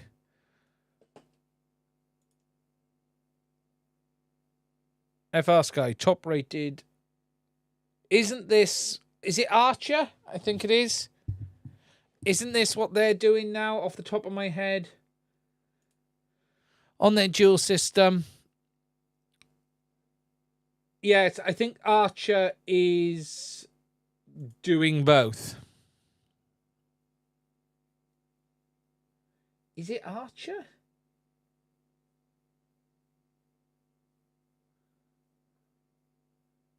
No, it's not Archer. It's in their tandem system. Yeah, I know it's in the radio. I can't think what the receiver's called. Oh, is it in the tandem? Oh, no, wait, it was down the side there. Let's have a look. Cool, their website's small, isn't it? Dual tandem, TD. It's called the TD system. There you go. So it's what they're doing here in the TD. I'm looking at a big receiver here, but yeah, they're doing it. So simultaneously about 902.4 gigs.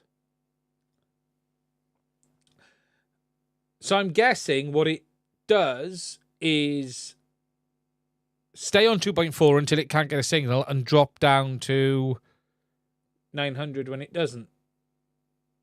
Yeah, look, I think, genuinely, I think this is the way for ultimate long range. This is absolutely the way for ultimate long range dual. And I don't mean FrSky by any sense, but I do. But then again, why would you just not use 900 megs? You could just transmit every other packet on 900, yeah, for power. But then again, why would you just, yeah, do you know, Expander, we got there at exactly the same time. Why would you then use 2.4?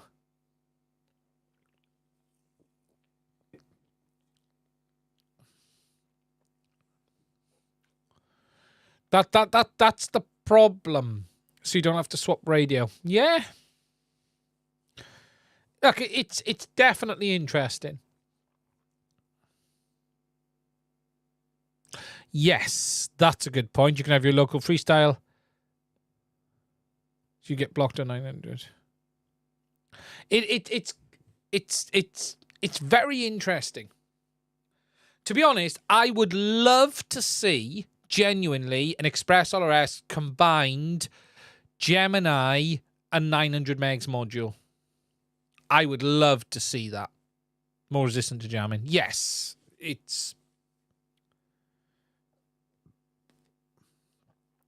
There's lots you can do with it. It's just how far you want to go. Yeah, 900 will propagate better. So it will... Right, I'm heading into terms many people may not think. But it will bounce through the ionosphere longer due to the longer wavelength. Of course, a term I haven't used for a while, the ionosphere. Anyone remember when we used to have sweep? Anyone remember sweep? CQDX 163 Delta Tango 220 calling. For those who remember those days.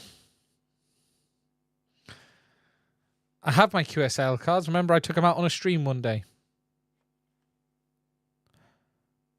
Does TBS Crossfire have an encryption mode?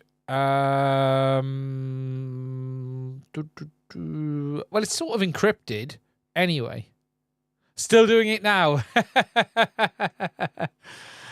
It's been a long time since I've shoved up a long wire and pumped a kilowatt of RF power through it. We think we mess about with power, right, in FPV.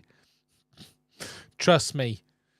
I used to pump a kilowatt through a long wire and a valve amp in my younger days.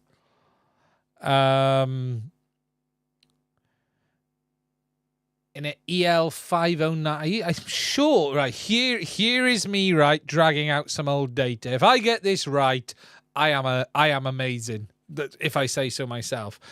I'm sure I used to have a valve amp with EL or PL 509 valves.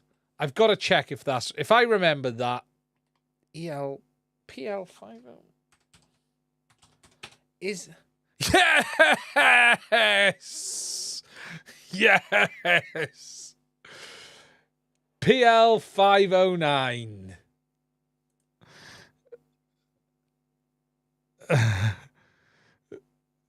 That takes some remembering. I'm sure that was the valve I used. PL 509 HF amplifier.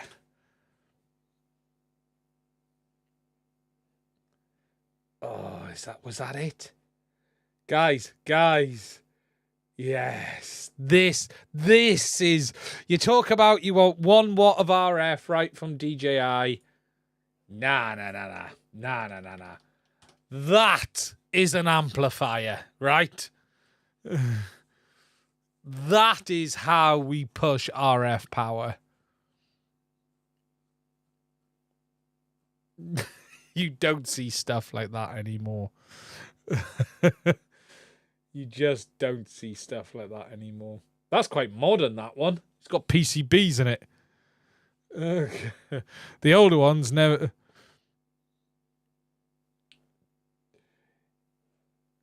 Used to have 4 or 5, if I remember. Oh. That's more like the ones I remember.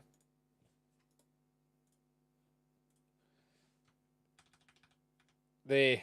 It's more like it. Yes. That's... Yeah. Used to pump a kilowatt on HF. Kilowatt on HF. It scary as crap to work on. But yeah. Yes, but wouldn't you like to have that much power on your head?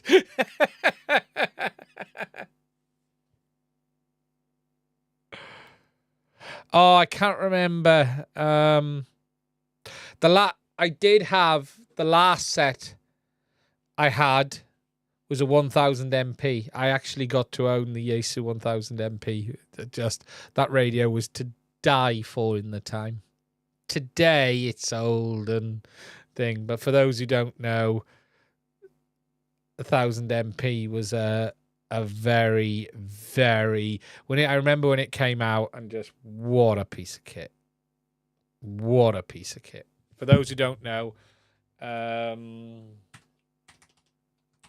but before that, I had a lot of old radios, and look, we'll move on to proper stuff in a minute. But this is a radio, right?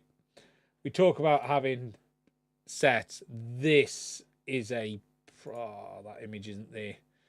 This is a proper radio.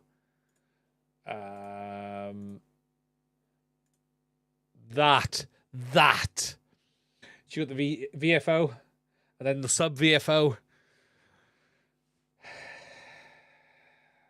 This is, for those who don't remember, this is when USB meant something very, very different.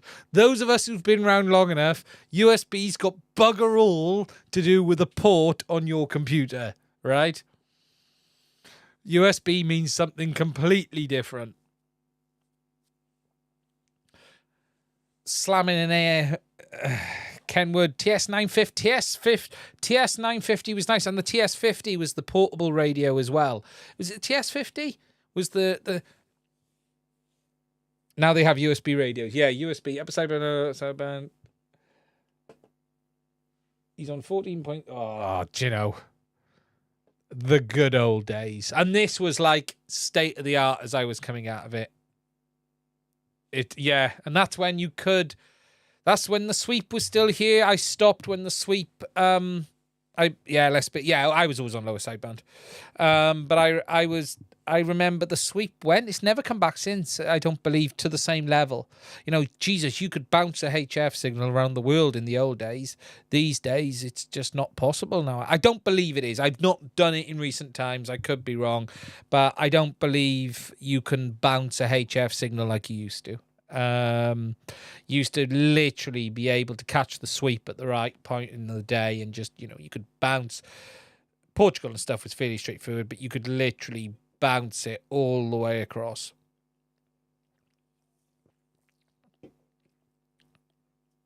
Still working. Okay, it's still a bit there, is there? It's great at the moment, is it? Is it back, is it? Cool, I didn't know that. Slash the kill switch for landing. Okay. Multiband well. Nice. If you remember, I don't know who was you that night. I got my QXL cards down there from the CB and stateside. Wow, for what's the stateside? And this does make me laugh when people start asking questions about like SWR, and you're like, I used to tune a bit of wire hanging from a shed that I put 1,000 watts through. I'm not worried about what it's like on my 5 gigs antenna that much. No, I haven't. I haven't done much with the SDR stuff people are doing a lot with these days. It is thing. Yeah, people are sitting here, you know.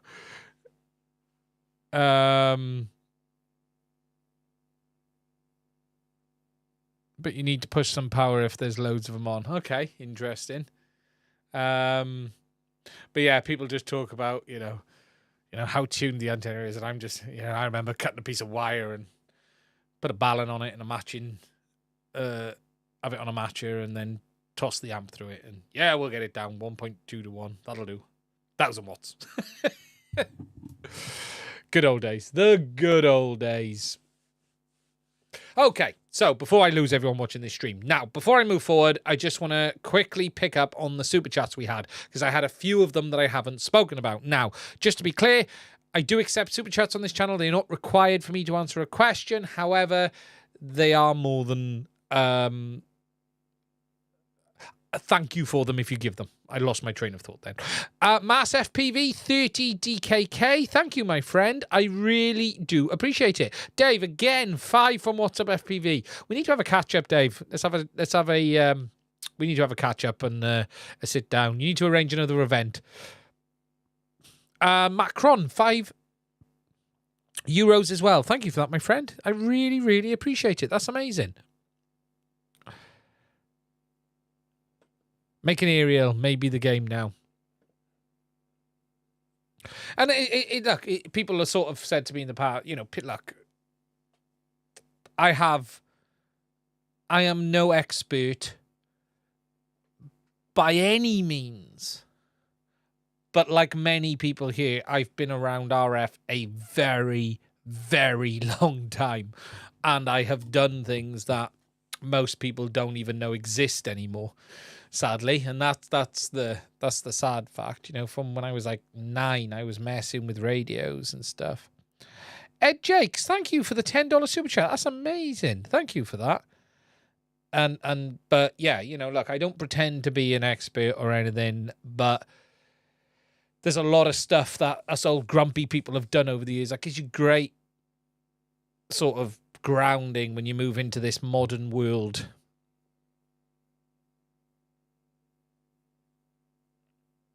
And yeah, you know, and it just makes me laugh. I had someone that I had an interesting chat with someone on the makes you and me an old mucker. Yeah, I had an interesting chat with a guy on the Walksnail Discord earlier who basically accused me of hypocrite and basically said, I only make DJI content because it benefits me. Not sure how it benefits me.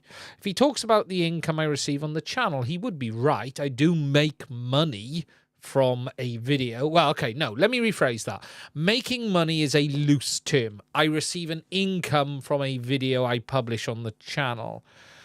Now, for those who don't know, I actually looked at something interesting the other day, and the income from my Goggles 2 review. Okay, so just to give you an idea, so that's now been out a year. The Goggles 2 have about 12 months, aren't we? About 12 months. Are we over 12? Probably now, I think, because they came out with the Avata last year, didn't they? So, but yeah, my review. And it hasn't done particularly well, and it hasn't done badly. And my total income on that review for that whole period, I think, was $130.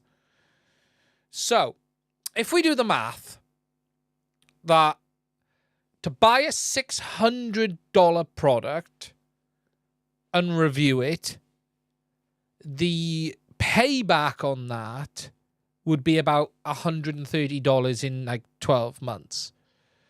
Now, have I probably paid back the Goggles 2 over a range of content? I would probably said yes. Okay, I'm not going to pretend I haven't. But that just is payback.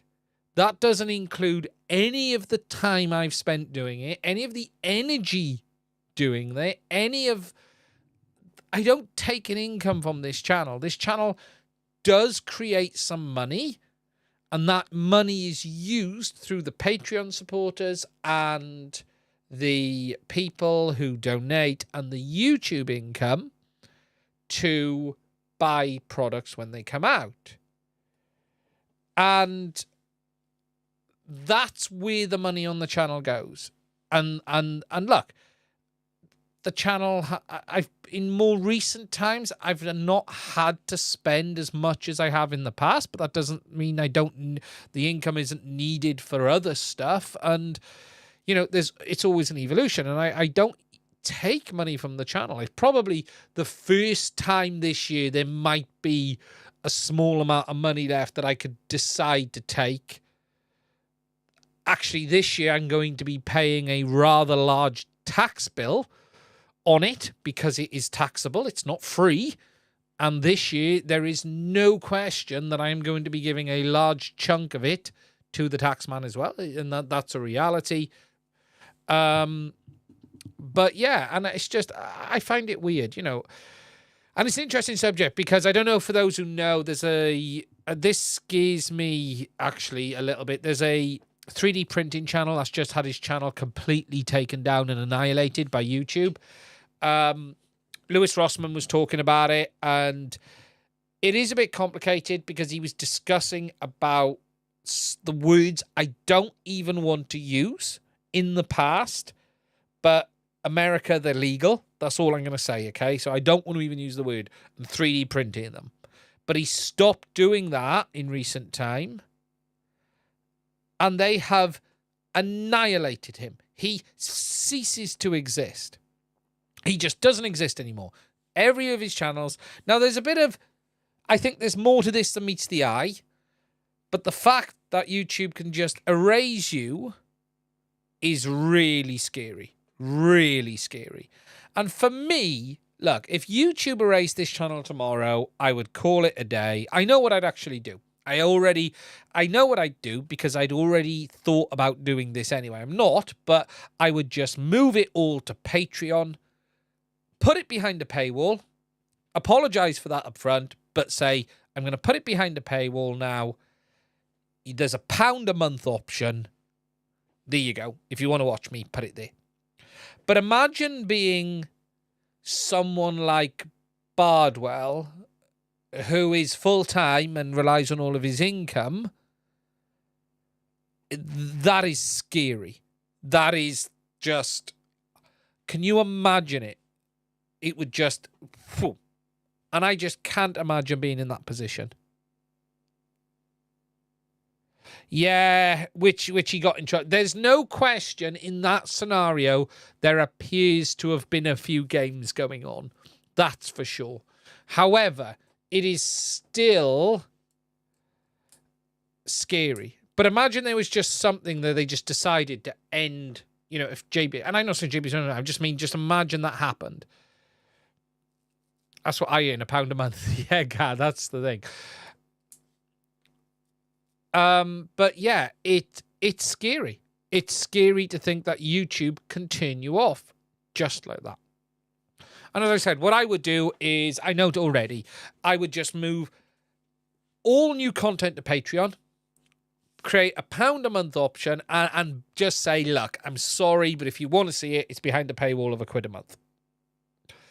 And that's it. And then be much smaller, and if I had 100 people, that's 100 people. If I had 500 people, that's 500 people. That's brilliant, and that's it.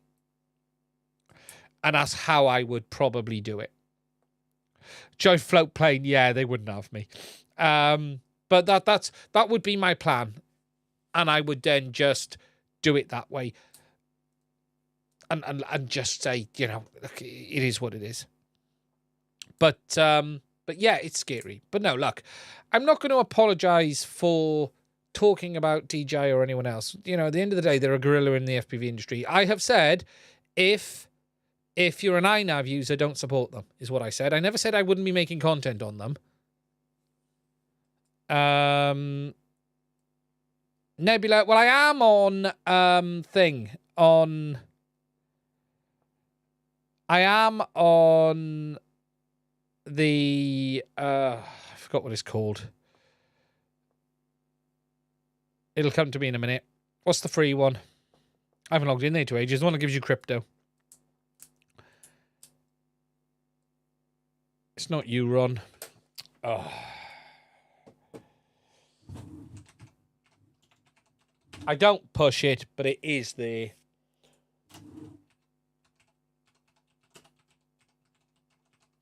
Odyssey.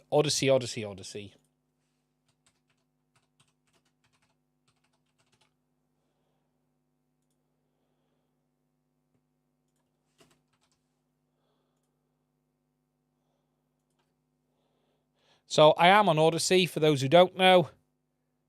And I'd probably just publish to Odyssey as well. But if I do look on Odyssey, I have not logged into this for so long, it's crazy.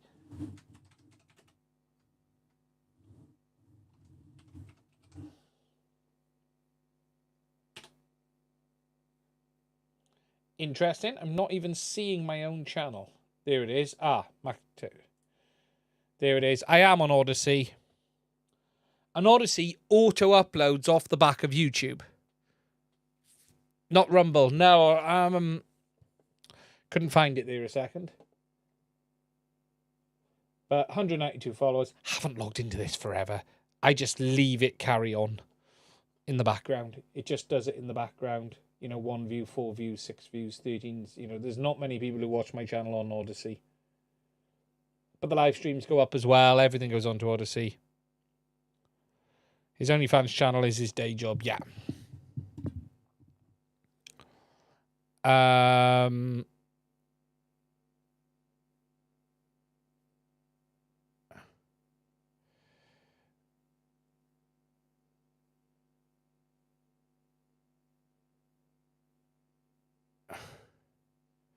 I was intrigued to see you on a forum talking about Hearlink from years ago. Talking about bitrate. I have been around a long time. That's where I would have to go if YouTube were thieving control muscle. Yeah, and look, I haven't logged into this for like ever. I don't even know how to log into this.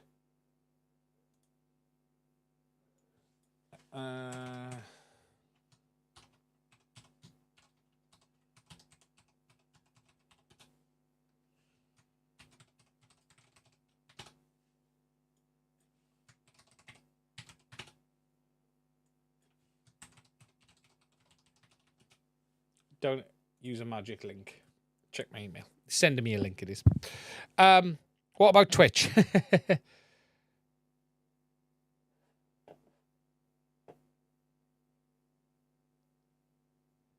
Yeah, it does. It's a weird one. People actually believe that they can be something that they are not, and the world must pay along with fantasies instantly. Got a question.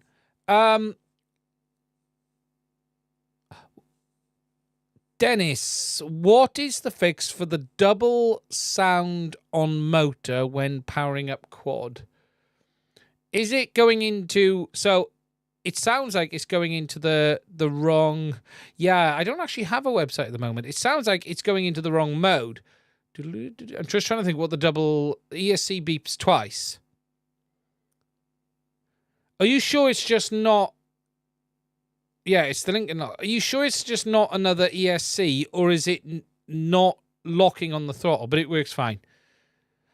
It's likely the delay that it's picking up, or the motor off time, as someone has just said. Could be the need to calibrate, but usually yeah. What mode are you using? That's the question. Are you using D-Shot or not?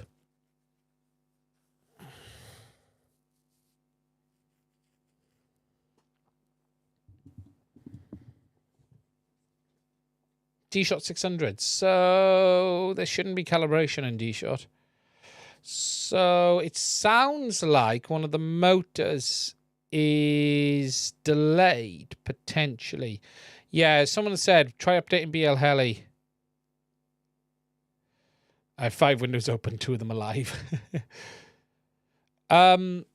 It does sound like that either one is delayed...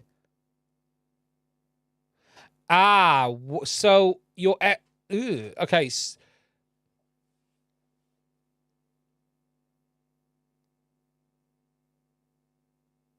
If your ESC isn't kicking in... Sorry, if your FC is delayed, it sounds like it's hanging on boot for some reason. That's weird. If it's... Twitch is okay. Yeah, Twitch isn't too bad. There's a giant fly in here that doesn't want to fly into my fly trap. Okay, guys, so that is the majority of the subjects tonight. I'm going to wrap. It does happen on some flight controllers. It depends how long it takes to boot. Because it will go... when it fires up all at the same time, it's usually fine. But when you get a delay in, you can get this double beep. Now, if you've got any questions, please do let me know. F7 version 2. Okay. Weird. Beta flight. Got to go take an old man big. Take it easy. Yes, I'm going to be wrapping this one up. So if you've got any questions, please do put them in the chat. Other than that, that is it from me this week. As for, okay, people have been asking about something to do with Walksnail might be releasing something. I cannot talk about future unreleased products, guys. I can't talk about stuff that may or may not be under agreement. You're going to have to just wait and see. I would review that burger. You are absolutely right, Gary. I would review that burger if it was free.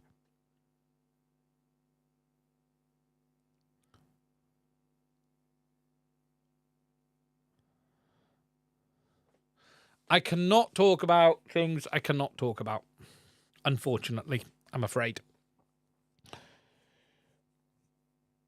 I don't know what I can say more than that. I'm sorry, but you know how these things work.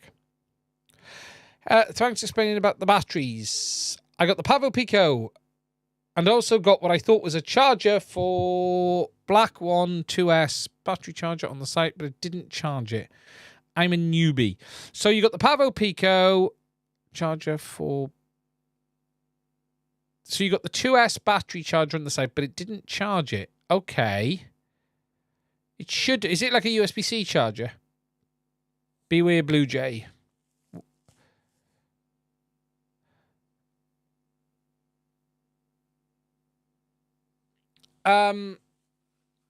It should...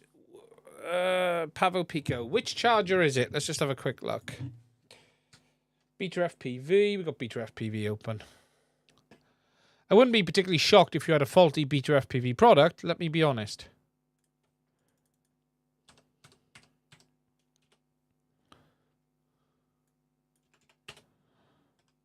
But that's more than possible. Sorry, Beta FPV. And I'm wondering why they haven't sent me a Gemini module.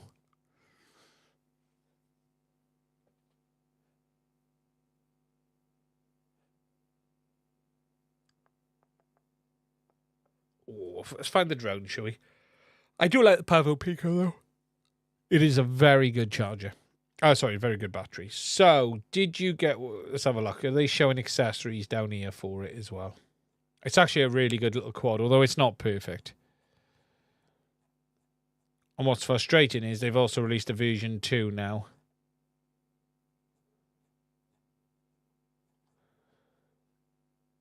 Let's do a search. Is it this one? The white thing?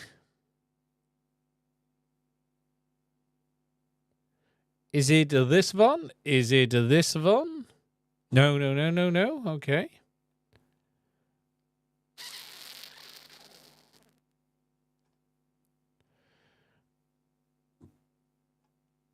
It was from Beta FPV, was it? The charger? Because that's the only ones I'm seeing. This one? Aha. So the 2S battery... Oh, it should just work then. Really? 3-in-1. Oh, wait a minute. 3-in-1. Is it that? 3-in-1. Let's have a look.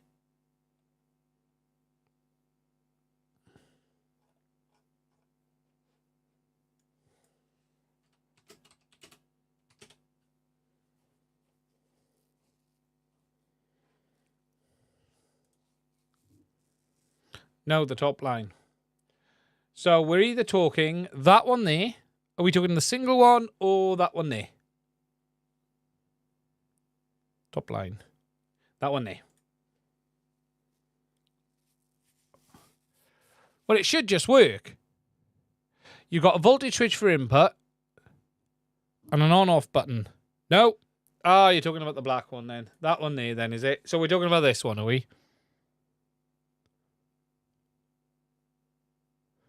This thing here.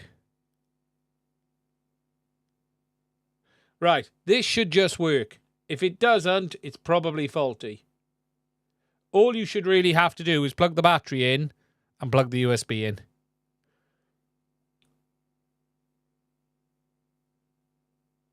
It really should be as simple as that. Yeah, get the Firefly version 3 Whoop Star. Yeah, no, I would agree. Get the Firefly.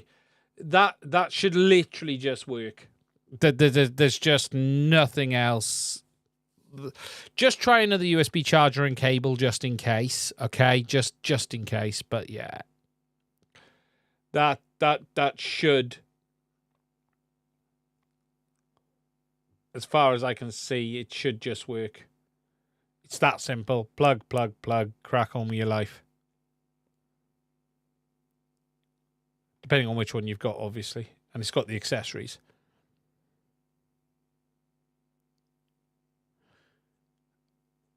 Yeah, there should be nothing special about that working at all. It should just plug in and work. There's lots of, look, most of the small ones. TBS have got some. There's a lot of good little. So you have to a 2S battery charger. There's lots of decent little 2S ones out there. I'm trying to think. Make sure it's power delivery. Yeah, that shouldn't need. Oh, yes, it might need power delivery. Yeah, because it's 2S, isn't it? I was thinking of 1S. Yeah, make sure your power supply is power delivery. Just make sure it. Try another charger. Definitely try another charger.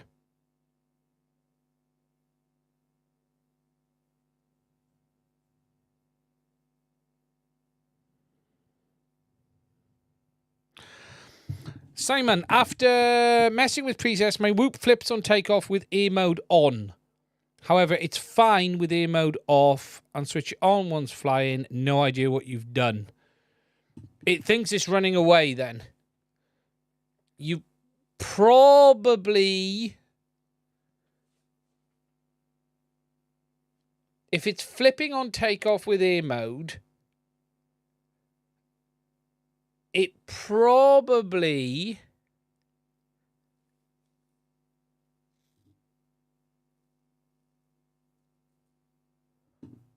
never did it before. Can I use Inspire 1 motors with Speedy BF 405 Vision 2 stack 50 amp? Yeah, technically it should. They won't be 50 amps. They won't be 50s. Never done it before. Sounds... If it's flipping on E mode on takeoff... Yeah, that's what it's probably... I'm just trying to think if there's anything specific. I'd tame everything back down and see how it is. Bring the sliders back down in beta flight. Don't make sure it's not too aggressive on something dull like the item or something's not running away. It's almost like sounds like it's running away, and it could even be a filtering issue.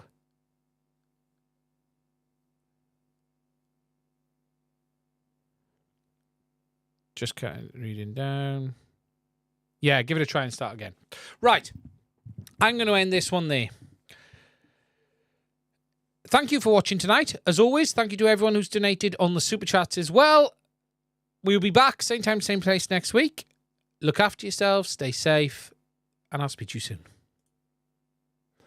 Now I've got to find the end buttons. You can never end a stream gracefully. It's always a pain in the ass. It really is. Later.